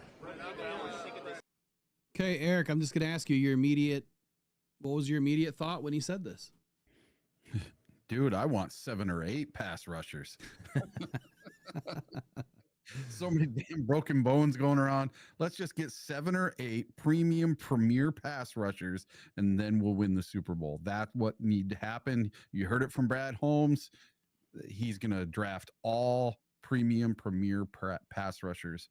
That's all he's going to draft from now on. Just 8, like not 11? Just a whole team of edge rushers? Yeah, I think so. I think that's all he's going to be drafting from now on is just premium edge rushers. That's the only position that he's going to draft from now on. Well, hey, I mean, there's other people that are saying that is the only position that matters. Forget the other 10. Yeah. Forget the other 10. We're just going to go all edge rushers, every position, and hope for the best. Listen, name me a team that has 2 premium tight ends. Yeah. That's another one. I mean, it's just name me one. Okay. I mean, I guess you could say the Packers when they drafted back-to-back tight ends, was it last year or the year before? Yeah. But they haven't necessarily worked out yet either. But that was probably their thought process. One of them is going to work out. One of them might not work out. One will be a great backup. One will be a great starter. But yeah, I mean, to just go back on free agency here. So I was just curious, what did we do last year? What did we really address? And so we brought in Kevin Zeitler. Ended up being a huge steal for us because he was one of the best guards in the NFL last year. DJ Reader was a 2-year deal at $27.25 million. He only had $9 million guaranteed. Now there was a bunch of escalators in his contract. That's a steal. So not only did we bring this guy in because he was injured, the injury ended up working in our favor because he was healthy for the largest part of the season. I mean, the entire season really, once he got going. And he kind of got better. He actually had one of his better seasons, if you will. And Lee McNeil was having a great season. And Aiden Hutchinson he was off to the races. And if you think that that's not because of anything other than Aiden, you're wrong. It's because of Aleem. It's because of DJ Reader. It's because of Marcus Davenport when he was in. So they brought in DJ Reader, so they addressed defensive line. They re-signed Graham Glasgow to a decent deal, but only $9.5 million guaranteed. Peoples-Jones didn't work out. Zonovan Knight got injured. Marcus Davenport. So they bring in him on a 1-year deal. It doesn't say what his cap was, but I want to say it was around $5 million in heavy escalators. Maybe only like $3.5 million guaranteed or something, if memory serves me right. But this is a guy that, a number 14 overall pick, New Orleans in 2018, had 23.5 career sacks. He's been highly effective as one of the best edge setters in the game when he's on the field, and you could clearly see that. Matter of fact, Brad Holmes mentions the game that I kept mentioning this last season, Arizona Cardinals. He's going to mention it. How many times have I said in that game, we watched Davenport just crushing Paris Johnson, and Aiden was able to do Aiden things.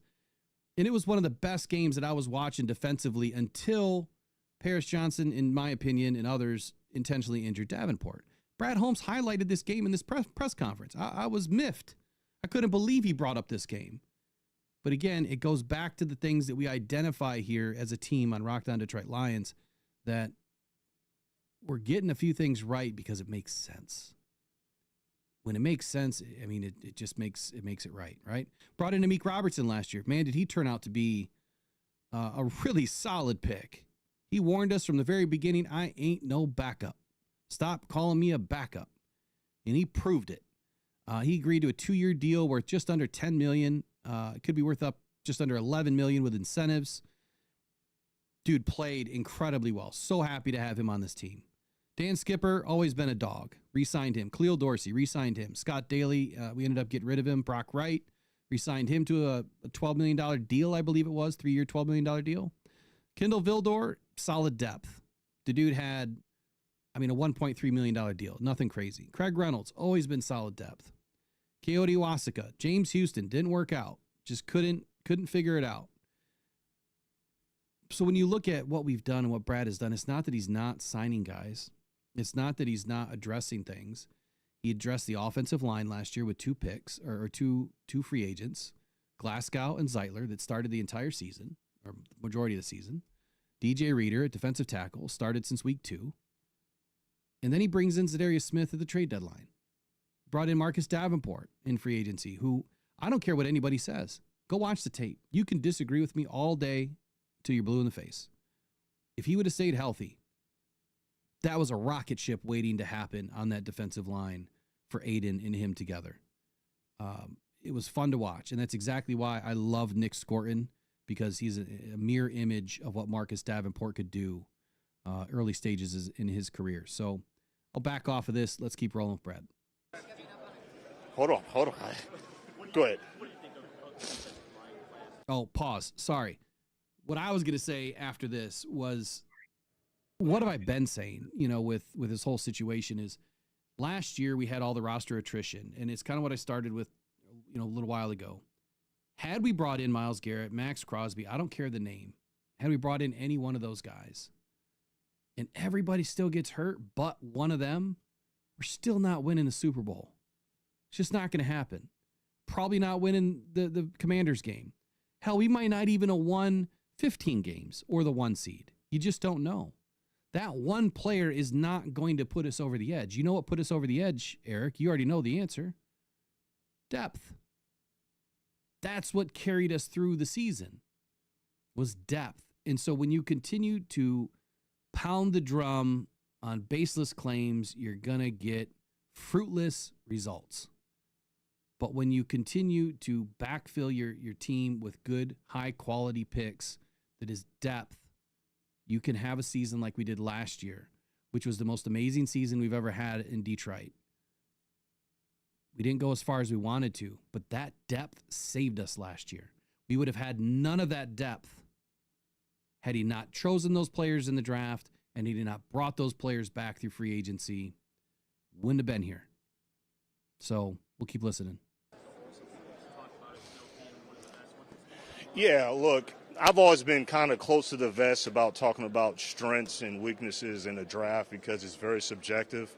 Some people might think, oh, yeah, this is strong.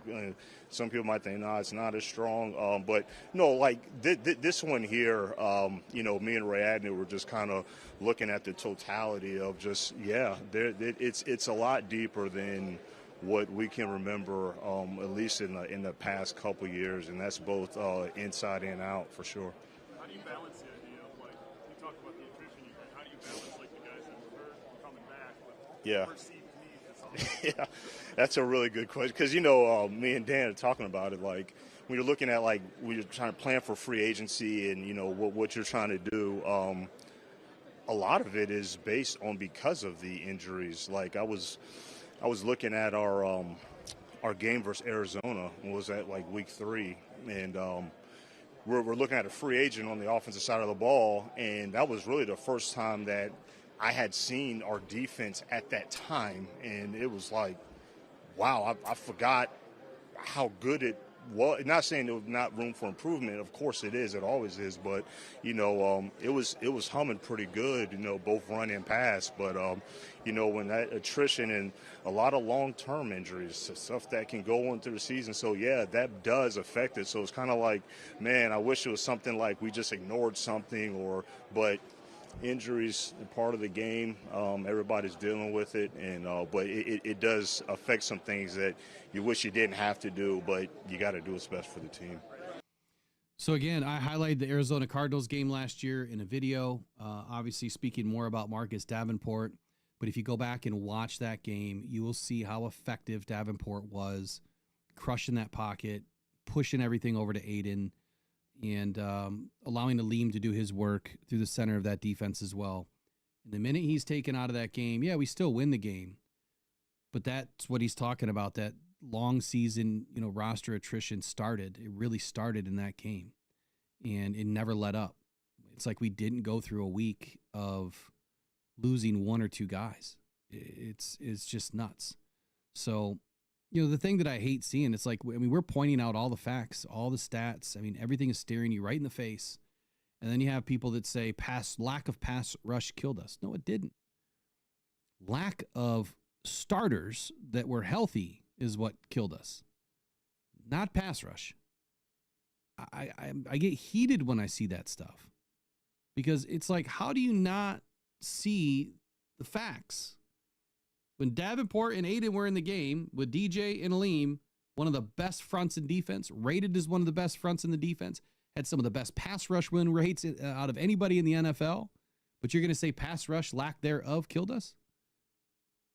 How? The stats were there.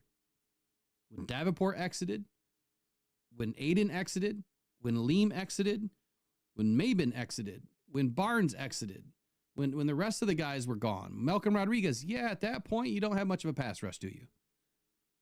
But then let me go back and ask you about this. What happened in Week 18?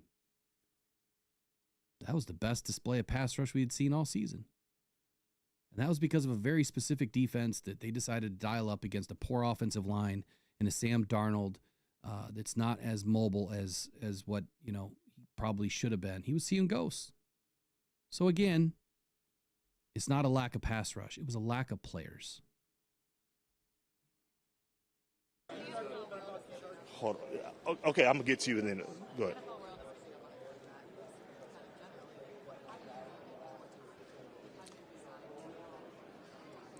A quarterback?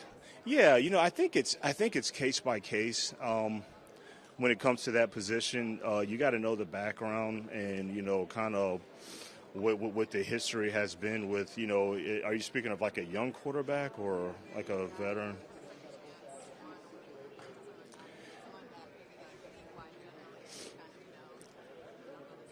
Yeah, I think it's case like take for example, like when we were able to acquire Jared Goff, right? Like there's no question on his ability. Or let me address this real quick. I know Bruce Morton's in the chat, so I don't know. Bob may be one of the biggest SOL guys that seems to pop into this chat. Don't mean anything against you, but it's that take right there where you say we don't pressure the quarterback to get him off his game. That's why Jaden Daniels killed us. Wrong.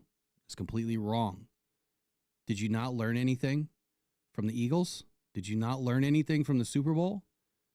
Did you not learn anything from our game against the Commanders? We had the wrong defense on the field, not only from an injury perspective, but Aaron Glenn called the wrong defense. You do not pressure. You do not blitz an RPO. You do not blitz an RPO that has an extremely mobile quarterback. The Eagles proved it not once, but twice last season, and so did other teams last year. We had the wrong defensive calls. If you don't believe me, go listen to Tom Brady. Go listen to Michael Strahan. Go listen to Howie Long, because they all said the same thing after the Lions game and before the Eagles game. So if you don't want to believe me, that's fine. But I know I'm right because I listen to other well-qualified, more intelligent people than myself. And the game tape isn't going to lie to you. If we would have just sat back and contained and controlled the edges and the line of scrimmage, they wouldn't have been able to run the RPO. He would have been forced to pass.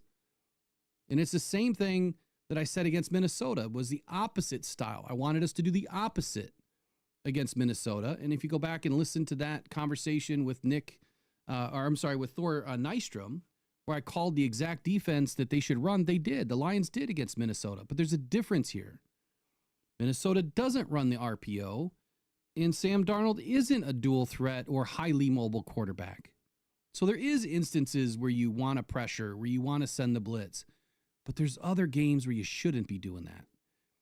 And clearly the Commanders game was one of those games that you shouldn't have done it. But there's proof out there. There's proof. These aren't excuses, Bruce. They're facts. There's a difference. or him throwing the football or being anticipatory or mental or physical toughness or anything that way.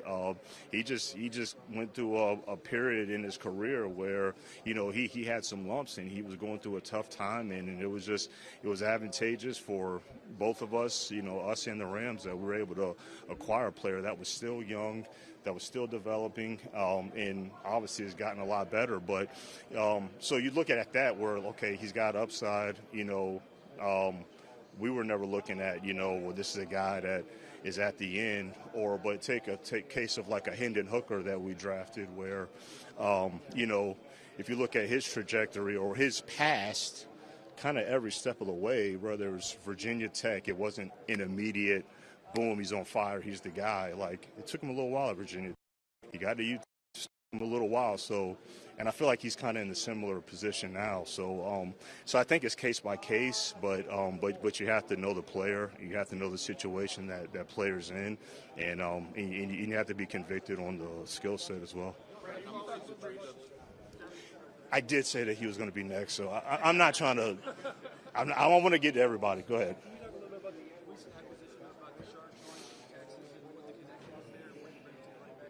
Yeah, that was. Look, I told Dan, obviously Dan doesn't have the time to go out on the road, but based on my experience in terms of coming up in the college draft space for so long, I mean, Tashard Choice, that's been a name that's held a lot of weight among college coaches. And obviously, he coached Jameer at Georgia Tech, which is huge, but he's one of those ones that, I would have never thought we would have been able to get, and we're just so glad that we're able to land him. So I think it's going to be huge. He's a fit, and not only Tashar, but all of our coaches that we have acquired. The numero uno is that he has to be a fit, and they're all fits. Obviously, they're great teachers.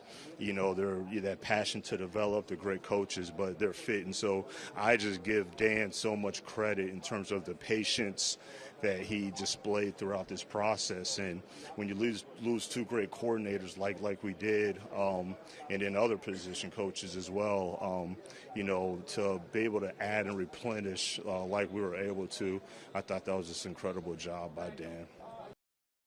Couple things here. We've spoken about Hendon Hooker, Eric. A lot of fans think that Hendon Hooker is worth something. As far as trade bait, trade value, I mean, yeah, you could probably get something for him, but not much. But I think he identified something in here that a lot of us have forgotten. Hendon Hooker has gone through a few different institutions in college, and every time he has gone to a new institution, he didn't click right away for him, right? It took a little bit of time for him to kind of get the reps and, get the offense, clicking again for him. And there's no difference here with the NFL. This is a totally different game, speed, everything. It's taken a little bit for Hendon to catch on, and he just hasn't had a ton of opportunity yet to put on display what he's able to do. So, I mean, what's your overall thought with what Brad's saying here on Hendon Hooker and his potential future? Listen, I don't understand why, since the moment that we drafted Hendon Hooker, so many fans feeling the need to trade him away. When's the last time the Detroit Lions had a competent backup for multiple years? I couldn't name it. In the last 30, 40 years, it's always, if our starter, something happens to our starter, it's always it's the worst of the worst. And it seemed for so many years that the backup quarterback was the supposed savior, and he was always the most popular guy in Detroit. And I always hated that people always wanted the backup to get in instead of the starter. And it's the same thing with Hooker. They all want to trade him away, and they think he's worth so many millions of picks or whatever it is. It's kind of gotten like to be an old record that's getting all scratched up. It doesn't sound the same anymore. I don't think that Hooker is ever going to be traded from the Lions. I think he's here to stay.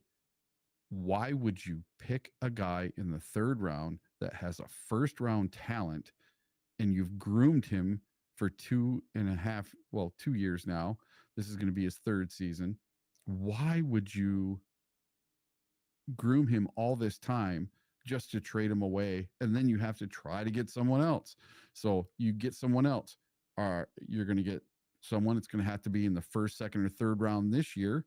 Is this year's quarterback class worth a darn? Oh.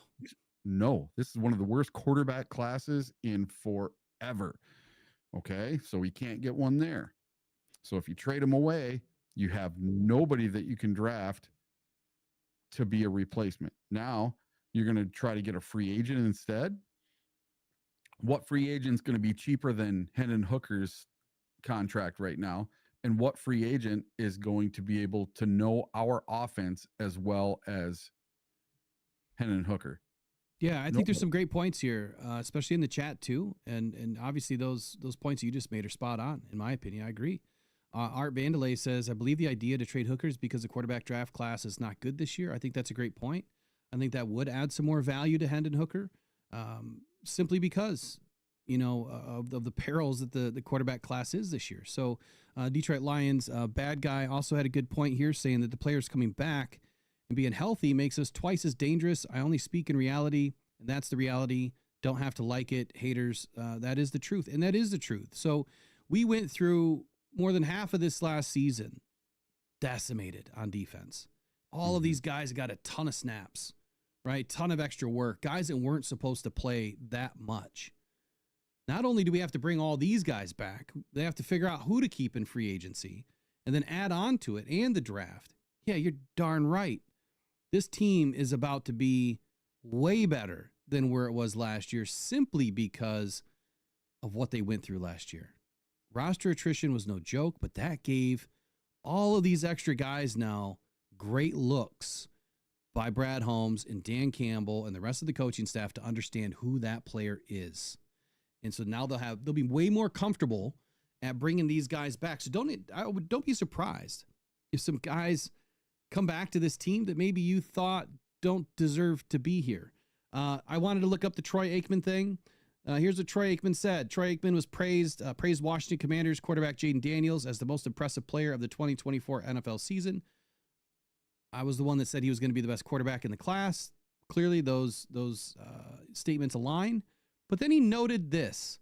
The Detroit Lions defense struggled to contain Daniels during the playoffs. Contain. Not rush the passer. Contain. If you don't contain an RPO style of offense, a quarterback that has wheels, a running back that has wheels, and a quarterback that has a great arm, you're screwed. And we proved it that day. Aaron Glenn proved it that day. He was already on his way to the Jets and clearly called the wrong defense. And I will die on any day I'll die on that take. Any day. I'm sticking with it. Hey, Will. Yo. I got a little something. Sure. So this is from Nolan Biaggi, and he's down at the NFL Combine right now. Texas A&M edge Nick Scorton said his big takeaway from the meeting with the Lions today was that they're serious about building a Super Bowl champion. And he also named Aiden Hutchinson as one of the best pass rushers today and says it's crazy to see a player with his size be so athletic. So that sounds like somebody that wants to be a Lion right there. Yes, it does. I'm loving Nick Scorton, man. He's on my list, but yeah, I don't think he's going to make it to 28. Yeah. I really don't. He's too good. Now, is he a defensive tackle or an edge? No, he's an edge. You got to get on watching some tape. Oh, dude, I'm gonna get into it this week. This is whether I got to watch the combine at home on TV. That's the best way to do it. Just start with that and start making your notes. Yeah, or whether I go down and actually watch these guys. Man, I'm so torn. All right, here we go. Let's keep this going here. All right. Yep.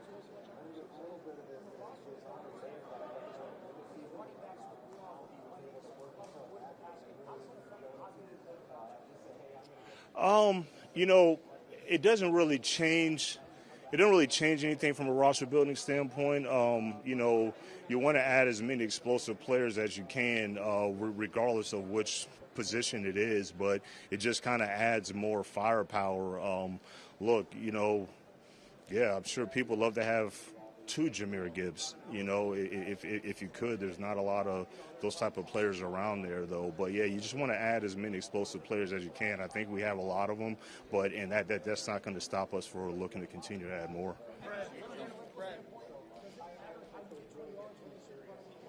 Does it matter what? Yep.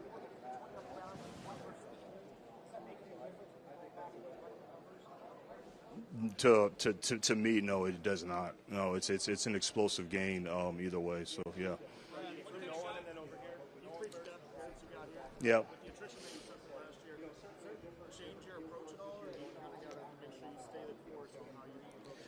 Yeah, I think it's even that's been me and Dan's vision from the get-go, just like you said, but I think it's even more clear and more evident now how important and critical it is.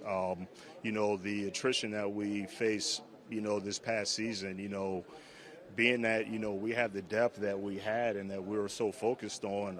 I want to say it was the Chicago game when we went up to Chicago. We had a lot of injuries, so it looked like on the surface that we had a lot of second backup level players on defense, but a lot of those players that we had playing for us, you know, we had like starter level grades on them. So we felt pretty good, but we'll continue. It made it more evident that depth is a huge critical piece, and that's throughout the entire year. So it might not be first wave of free agency, it might not be the draft, it might be you know, a Pat O'Connor during the summer that you add, and you just never know that that's going to be that critical piece that you need from a depth standpoint.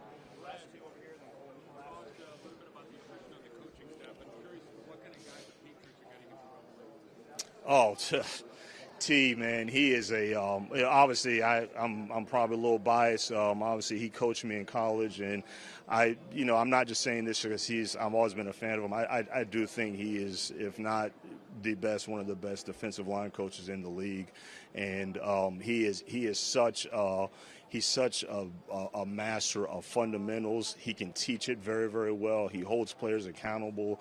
His players gravitate towards him. His players listen to him. He just has this uncanny ability to really connect and relate to his players, and they really got a good one. I hated to lose him, but just as an opportunity that he couldn't really pass up. I was happy for him, but he's a special coach. He really is, and I think it's going to bode the Patriots well.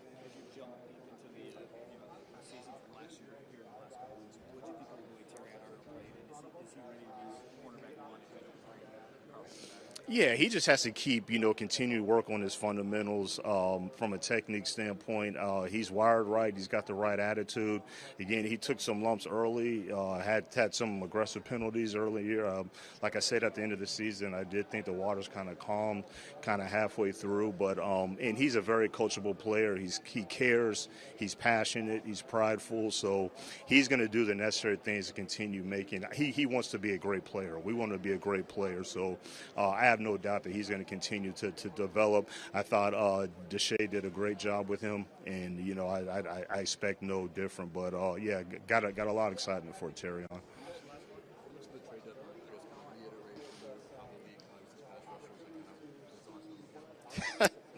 Yeah, it's it's like I told you guys, it's hard, man. It's not a lot of those guys available. Like, I say, so we lost a star pass rusher, right, due to injury, right? Well, just because you lose a star pass rusher, there's not but so many in the league anyways.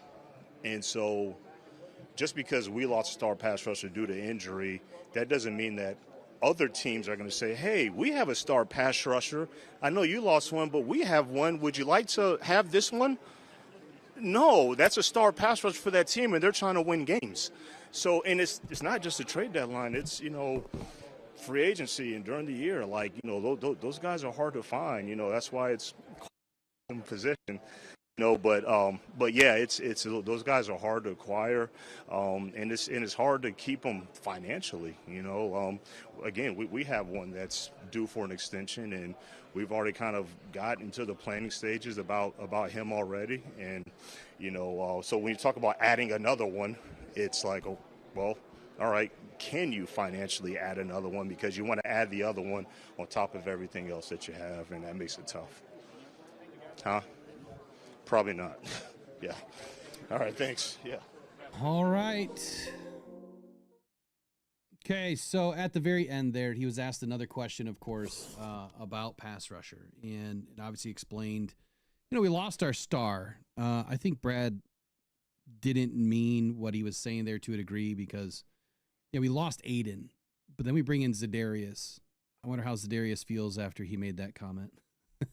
But we did lose Aiden, and like he said, let me point this out. I said it yesterday. Look, I don't want to have to keep validating myself. You guys know the things that I say. You guys are the ones that can push the content and show people, the things that we're saying, and get more fans involved in this channel to give them good, wholesome, factual, data-driven content.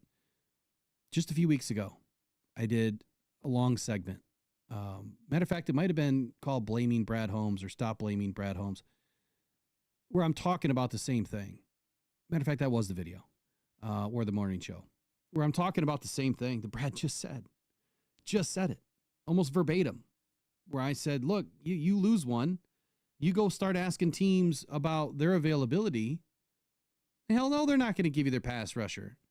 They're just like with Danielle Hunter the year before, the Vikings were limping into the playoffs, trying to get into the playoffs. They were not going to give up Danielle Hunter, right? This last season, we lose Aiden. If you don't think that Brad wasn't on the phone that day trying to figure out who's available, well, I'm sure he was. He didn't just wait till the trade deadline to do something. He was probably calling since week 6. But they're not available. Not only are they not available, but there's not many in the league. Just like I've said, they do not grow on trees. If you have 10 elite edge rushers in this league right now, I'd be surprised. Like truly 10 elite edge rushers. I would be surprised. Do you think that another team is going to be willing to give up their elite edge rusher so that you can go win some football games, so that you can go win the playoffs, so that you can go win a Super Bowl? Nope. And the only way that that's going to happen is when you have a situation now like a Max Crosby or a Myles Garrett or somebody else that wants out, and there's no amicable relief here. They can't figure out a way to, to stick together, and then eventually that player gets moved off of.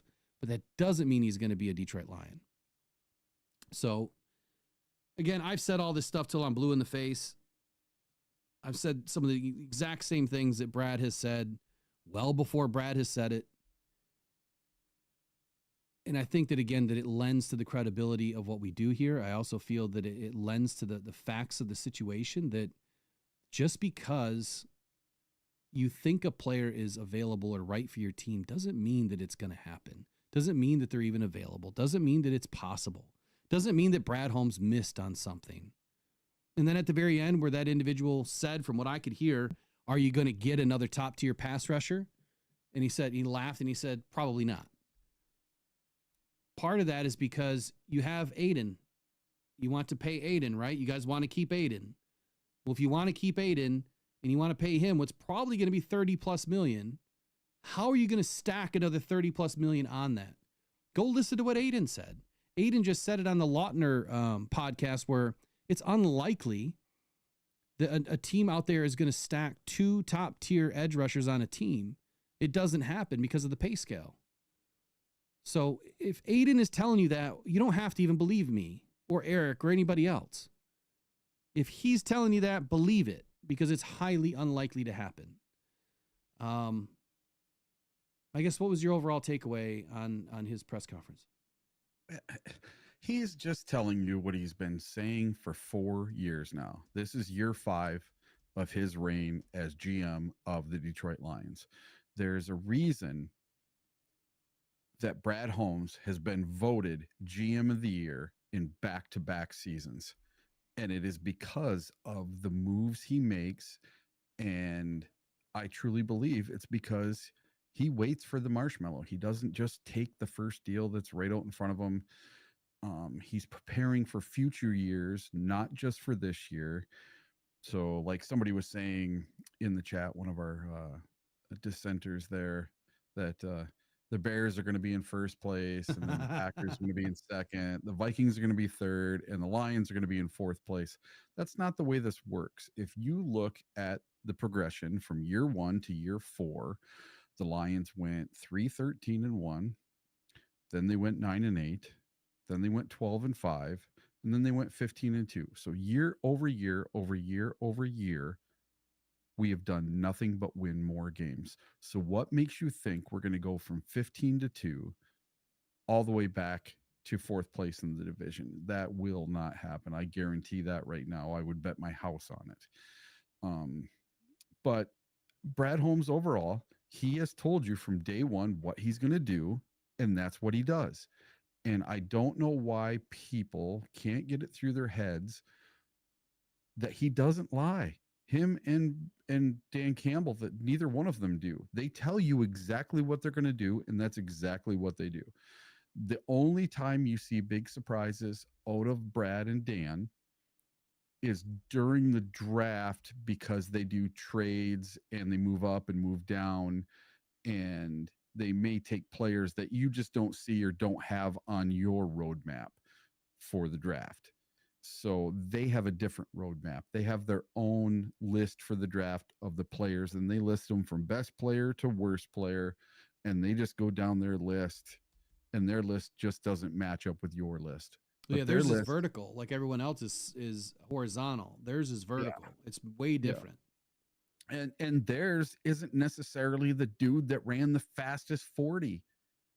Theirs might be the guy that ran the third fastest 40, but had the best interview, that had the most a grit style fit for the Lions. Not everybody can play for the Detroit Lions, and they don't want everybody. There are certain players that just will not fit with the Detroit Lions. And like a few years ago, who's the defensive lineman for the Philadelphia Eagles that they drafted that we passed on? He had Jalen Carter. He'd gotten in a car accident and somebody died, and just wasn't the style player. I don't know if he would have fit or if he wouldn't have fit, but that's the type of thing, you know, no matter what your physical traits are, no matter how good you were on the field, if you are not a grit guy, you're just not going to fit. You're not going to be a Detroit Lion, and not everyone is cut out to be a Detroit Lion. No matter, those players may go on to be all pros. Those players may go on to be Hall of Famers, but if they would have played on the Detroit Lions, maybe they wouldn't have had successful seasons. Maybe they wouldn't have been great. Maybe they would have just flamed out because they wouldn't have fit in the system that Brad and Dan have built. And I think when you identify what a grit guy is, it's unselfishness, right? It's someone that is willing to do all the work and have none of the glory. To me, that's what a grit guy is. And if you really want to know, you know, go get the grit book, because that's where it all started. But grit is not just, you know, a tenacious, football player. It is more so about who you are as an individual, who you are as a person, who you are as a teammate, and someone that is willing to do all the work for none of the glory, do all the, someone else reaps the benefit of your work. That's being a grit guy, being unselfish. Some guys just aren't unselfish. They want the stats, right? They want the money. They want the glory. They want the diva, surrounding them.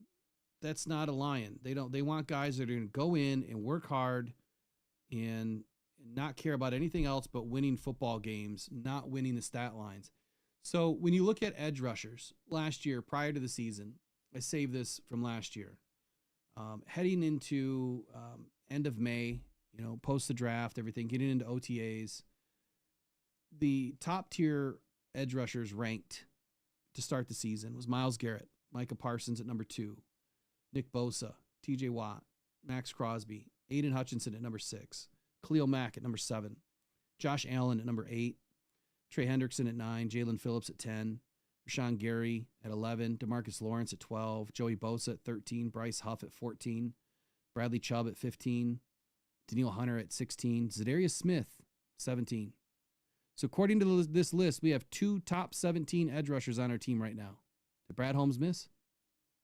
Not according to this list. Hassan Reddick at 18. Alex Highsmith at 19. Will Anderson at 20. Brian Burns at 21. Montez Sweat at 22. Brandon Graham at 23. And then Andrew Van Ginkel, who plays in a 3-4 style of defense, more of an outside linebacker, 24. Greg Rousseau, 25. Matthew Judon, 26. Jadeveon Clowney, 27. Carl Granderson, 28. Kayvon Thibodeau, 29. Jonathan Greenard, 30. Josh Sweat, 31. Marcus Davenport, 32. The Lions had 3 of the top 32 edge rushers on this team in 2024 ranked prior to the season. Did Brad Holmes miss? I don't think so. It just didn't work out in our favor. So if we were to take that for a little bit of a ride, what happened at the end of the year? Now, they threw some defensive tackles in this list, and I'm not sure why. But this is the pass rush rankings at the end of the regular season, so it's just purely pass rush. Now, I'm going to try to pick out all of the edge rushers. But let's walk down the list here. Myles Garrett was number 1, 23.1% pass rush win rate. His pass rush grade was a 92.8. Micah Parsons, 91.6. Pass rush grade, 20.2 pass rush win rate. That's how it's going to go, and then I'll throw in the pressures. I'll start over. Myles Garrett, 92.8, 23.1%, 83 pressures. Micah Parsons, 91.6, 20.2, 70 pressures. So they've got Nick Herbig in there. They got Chris Jones in there. Then Trey Hendrickson, 90.4, 20% win rate, 83 pressures. Milton Williams is a defensive tackle. So there's 3 defensive tackles in the top 6, and there's 3 edge rushers in the top 6. TJ Watt at number 7, 90.1, 13.3%, 53 pressures. Alex Highsmith, 89.7, 17.8%, 48 pressures. Nick Bosa, 20%, 69 pressures. Cameron Hayward, 87.2, 14.1, 56 pressures. John Franklin Myers, I assume he's more of a tackle, right? I'm pretty sure.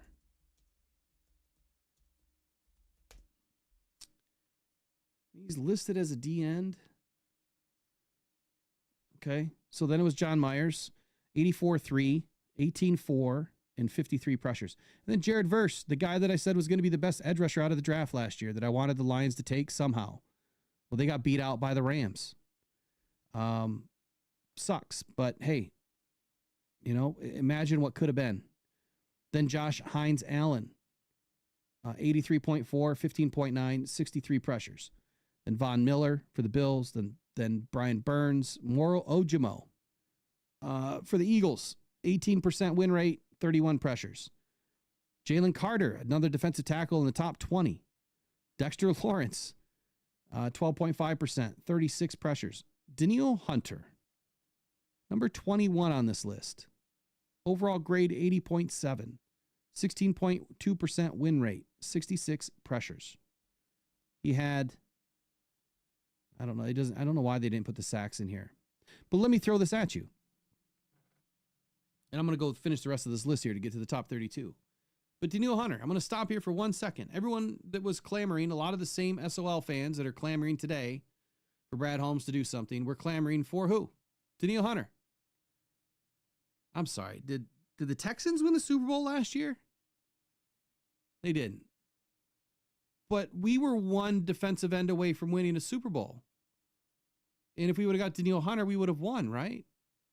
You can't tell me that the Texans' defensive line is not better than what the Detroit Lions started with in 2024. You can't tell me that.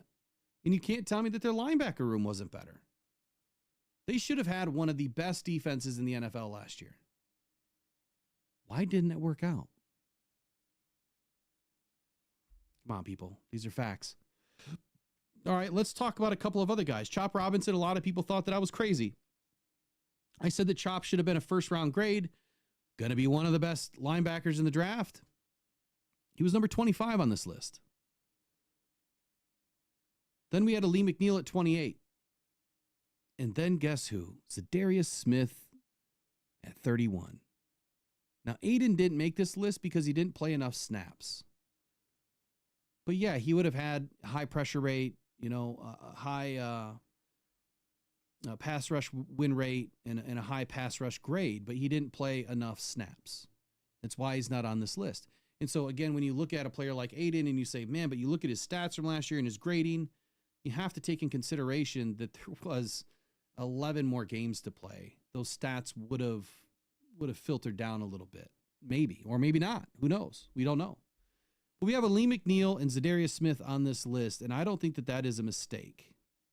The fact that we have 2 out of the top 32 on this team, and you still want to say, whoever you are, that Brad Holmes made a mistake. He didn't. It's just we couldn't finish the season with Marcus Davenport and Aiden Hutchinson. We couldn't finish the season with, Malcolm Rodriguez and Derek Barnes and, a lot of the other players that we needed. We couldn't finish the season with Carlton Davis and Amik Robertson. When you're missing, 2 high-profile starters at every level of your defense, sorry, but the wall's kind of stacked in front of you. It's not real easy to get over. So, if Trace is still in, if there's individuals in here that are just being ridiculous, you can time them out. So at any rate, this is why I don't want to see Zadarius Smith go. He was a 76.5 overall grade on the pass rush, 18.7%, 63 pressures. Now, when he was with the Browns, I want to say that about maybe half of his stats were attributed to the Browns and the other half to the Lions, pretty close to that. I said that when he was joining the Lions last year, that if he would have been able to give us at least 5 or 6 sacks, that was a win for the Lions. I can't remember where he finished. I think he got 4. He had 4 with the Lions. He had 5 with the Browns. So it's 9 sacks. He had 5.5 with the Browns in 2023. So he played twice as good as what he did in 23. He had 10 and 22. His best seasons were in 20 and 2019. So again, you put him on the opposite side of Aiden. He had 9 sacks last year. I guarantee you he will be a double-digit guy this year. Aiden doesn't need 20 sacks. He doesn't need 18 sacks. What he needs is sacks that help win football games, that they come at the right time. And I think that by keeping Zadarius Smith and Aiden in line and going out and finding, the defensive tackle of the future and another defensive end of the future, this team is going to be in great shape. We do not need a $35 million guy, but I'm going to throw it back at the Danielle Hunter situation for all of those people that kept saying, we're 1 win away. Brad Holmes failed us. We lost the NFC Championship because we didn't bring Danielle Hunter in. Well, you know what? They didn't win the Super Bowl this year, did they?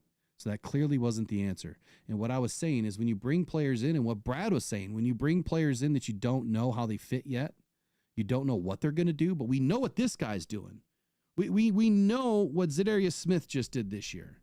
We know what Aiden Hutchinson has done since he has been here. But we don't know what Myles Garrett's going to do if you bring him in. We don't know what, that's a little bit of a stretch. Myles will be fine. We don't know what some of these other players are going to do by bringing him in. You just don't take a chance. You don't. You just don't. Other reason why I wanted to bring up this list is you tell me, those are the top 32 in the league. We had 3 of the top 32. Sorry, Micah Parsons getting old. He's more of an outside linebacker. He's 6'3", 245. He can definitely play the end. He's more of a speed guy. Great. He still has great scores from last year. His run defense is a little terrible. But yeah, he is someone you could maybe invest in if it's a small cap number. Nick Bosa, he was close to Garrett and Parsons in pass rush grade. Clearly had a great 21.8% pass rush win rate. He ranked 4th in the league behind Huff, Parsons, and Garrett. He's been fairly consistent, throughout his career. TJ Watt, He led all of the NFL with sacks in 23 with 19. Max Crosby, often the first name mentioned outside of the big four, but it really should be viewed as a big five, given how impactful, he's been, over the last few seasons. But again, it's a guy that you can't overpay for. So then there's Khalil Mack, right? Getting a little bit older. I'm sorry, not Micah Parsons. Khalil Mack getting a little bit older. Probably somebody you don't want to invest in. Or Joey Bosa. I mean, look, the dude's slow due to his age and injury history. But he's still very solid on the edge. But again, are you going to overpay for an old Joey Bosa? Probably not. Probably not. So I guess the biggest question you have to answer is, have you looked at the stats? Have you looked at the facts? Have you watched what has happened to these players? And I'm going to start digging into it. Have you watched what has happened to these players when they have gone in free agency to a new team? What happened in that season? What did they do? Did they regress? Did they have the best season ever? Because then I think that's what's going to give you the answer as to why Brad is doing what Brad is doing.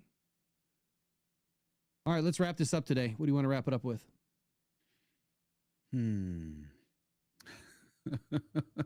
Interesting chat this morning. That is for sure, Mike. I think the Lions are building it the right way. And I have a feeling our first round pick is going to be somebody like this Scorton kid that wants to be a Lion, that is a grit guy, that knows we're building a Super Bowl contender. I don't care what anybody said in the chat earlier. The Lions have been on an upward trajectory for 4 years. Now, we may level out, but I don't see us going down and regressing just because we lost a couple of coordinators. Look what the Eagles did this past season. They lost both of their coordinators and they just won a Super Bowl. And after the Super Bowl, they just lost another coordinator. He went on to be the coach, Kellen Moore, of the Saints. So just because you lose some coordinators and you lose a few pieces doesn't mean you're going to regress and have a horrible season. Now, sometimes things happen, like it happened with the San Francisco 49ers, but their team got decimated on both sides of the ball and they just didn't have anyone to compete. So I know now they got a new defensive coordinator, backed up Robert Saleh again. And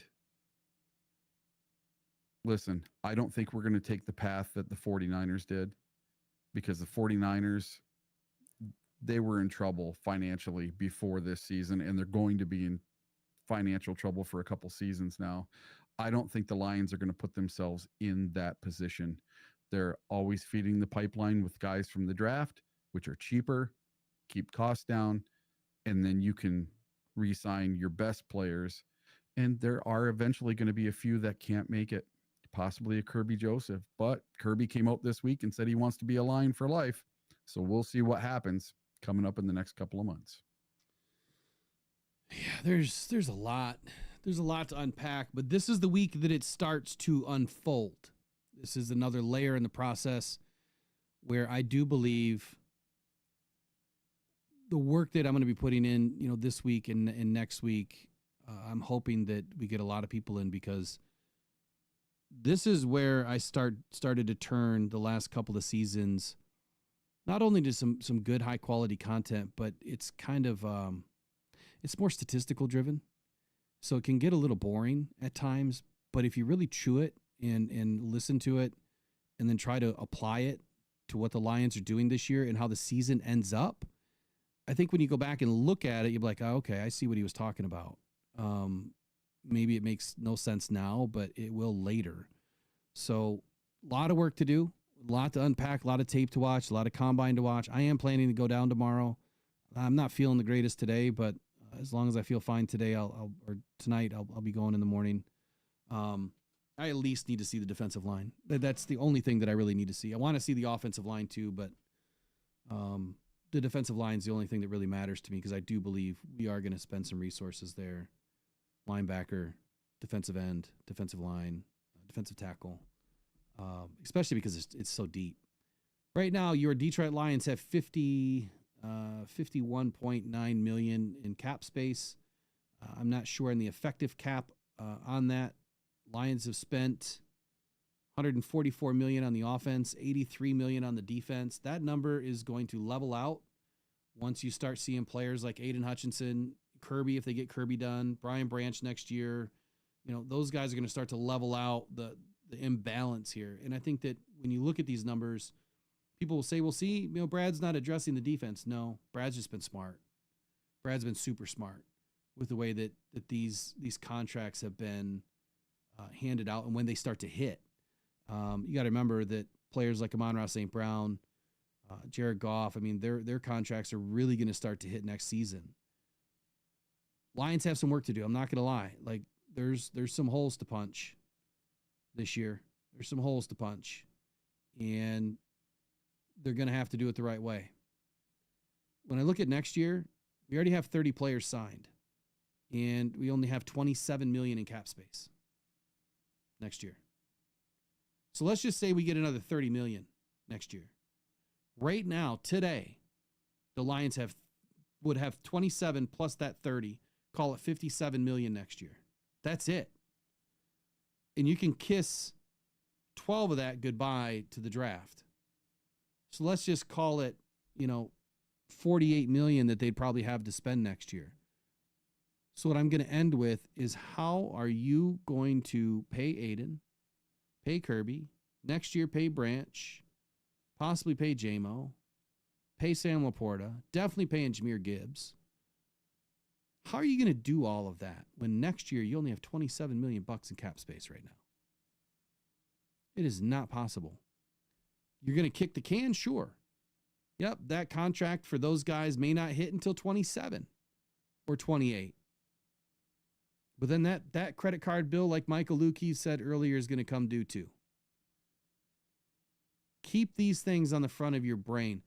Last year, again, the Lions had 3 of the top 32 rated defensive ends on their squad to start the season. Za'Darius Smith, Aiden Hutchinson, and Marcus Davenport. And if you think the hundreds of people that are ranking these players that have high-level knowledge of the NFL, former players, analytical geniuses, then I guess you just like to disrespect and disagree with everybody. If I can't win you over and they can't win you over, then you're probably just not an approachable, likable, or coachable individual, I guess. Because I tell you what, I give credit where credit is due, and the people that are putting in the hard work and the long hours, it's kind of like what we do here. I put in all this work for what? I don't get paid to do it. The money that comes into this channel doesn't go to me. I do this out of the love of being, a Detroit Lions fan, a loyal fan, and trying to bridge the gap between the team and the fan. And that's what I'm going to continue to do. So keep it on the front of your brain that next year is a very light year for cap space, and we have to sign 60 guys before camp, and we have to sign 21 guys to the top 51. Unless something changes from now till next year with, how many guys get paid on a roster, how many guys are allowed to be on a roster, Lions are up against it. Brad is drafted too damn good. That's the problem we have. He's drafted too damn good and put us in a box because we don't want to get rid of these players.